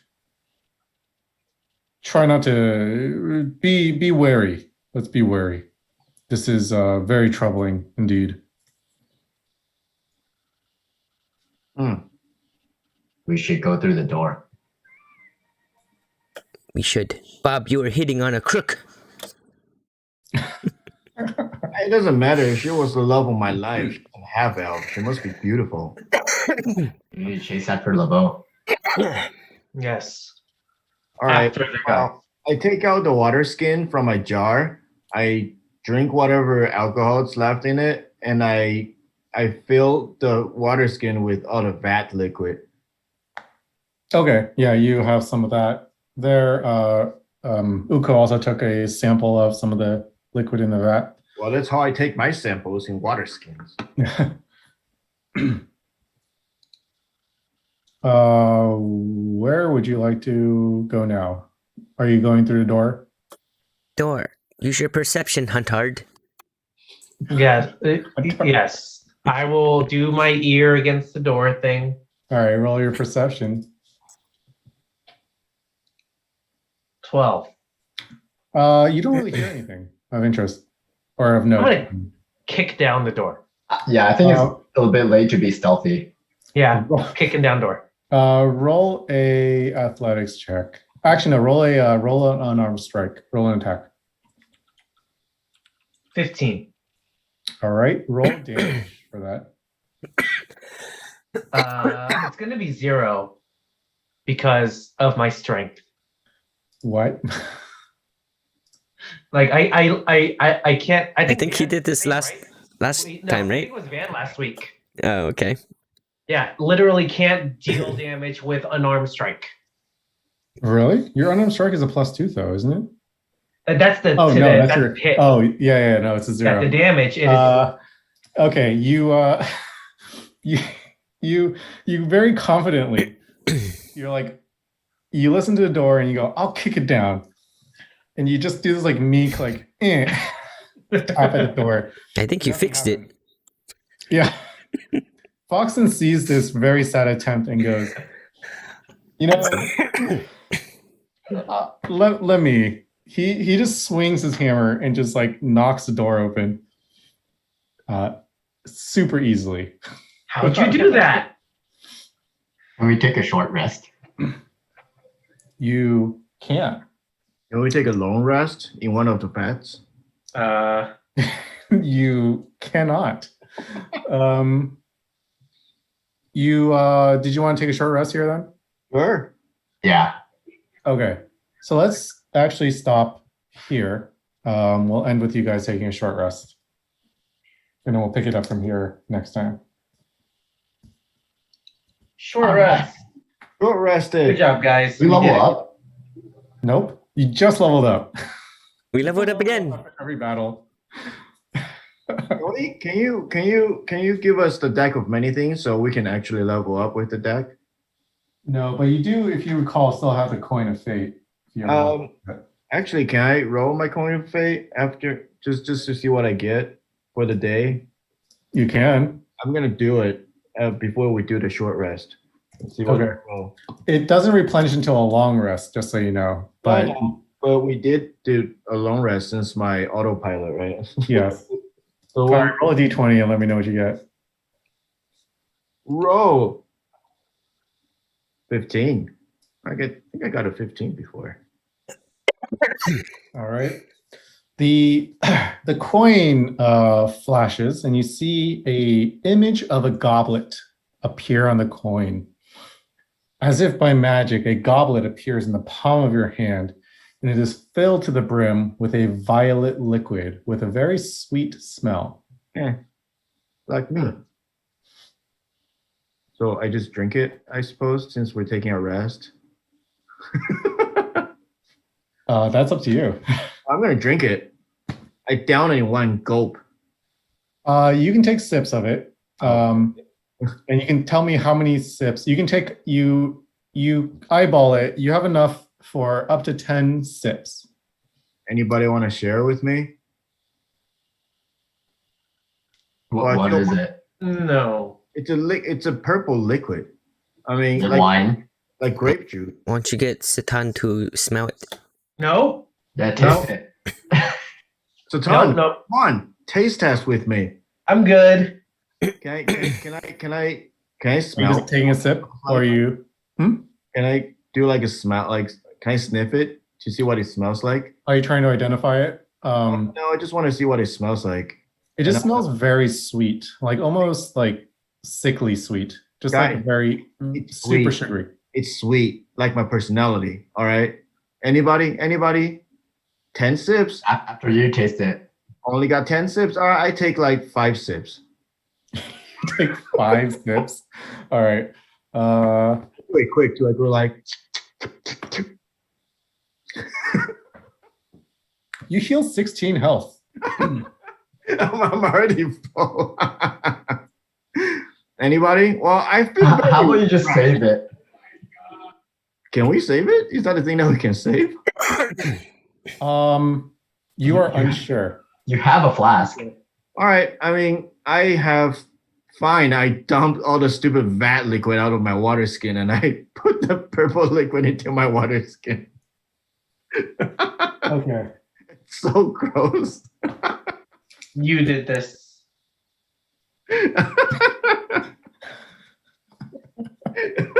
I don't even wash the water skin, so it's just like that liquid with some strange purple sweet drink.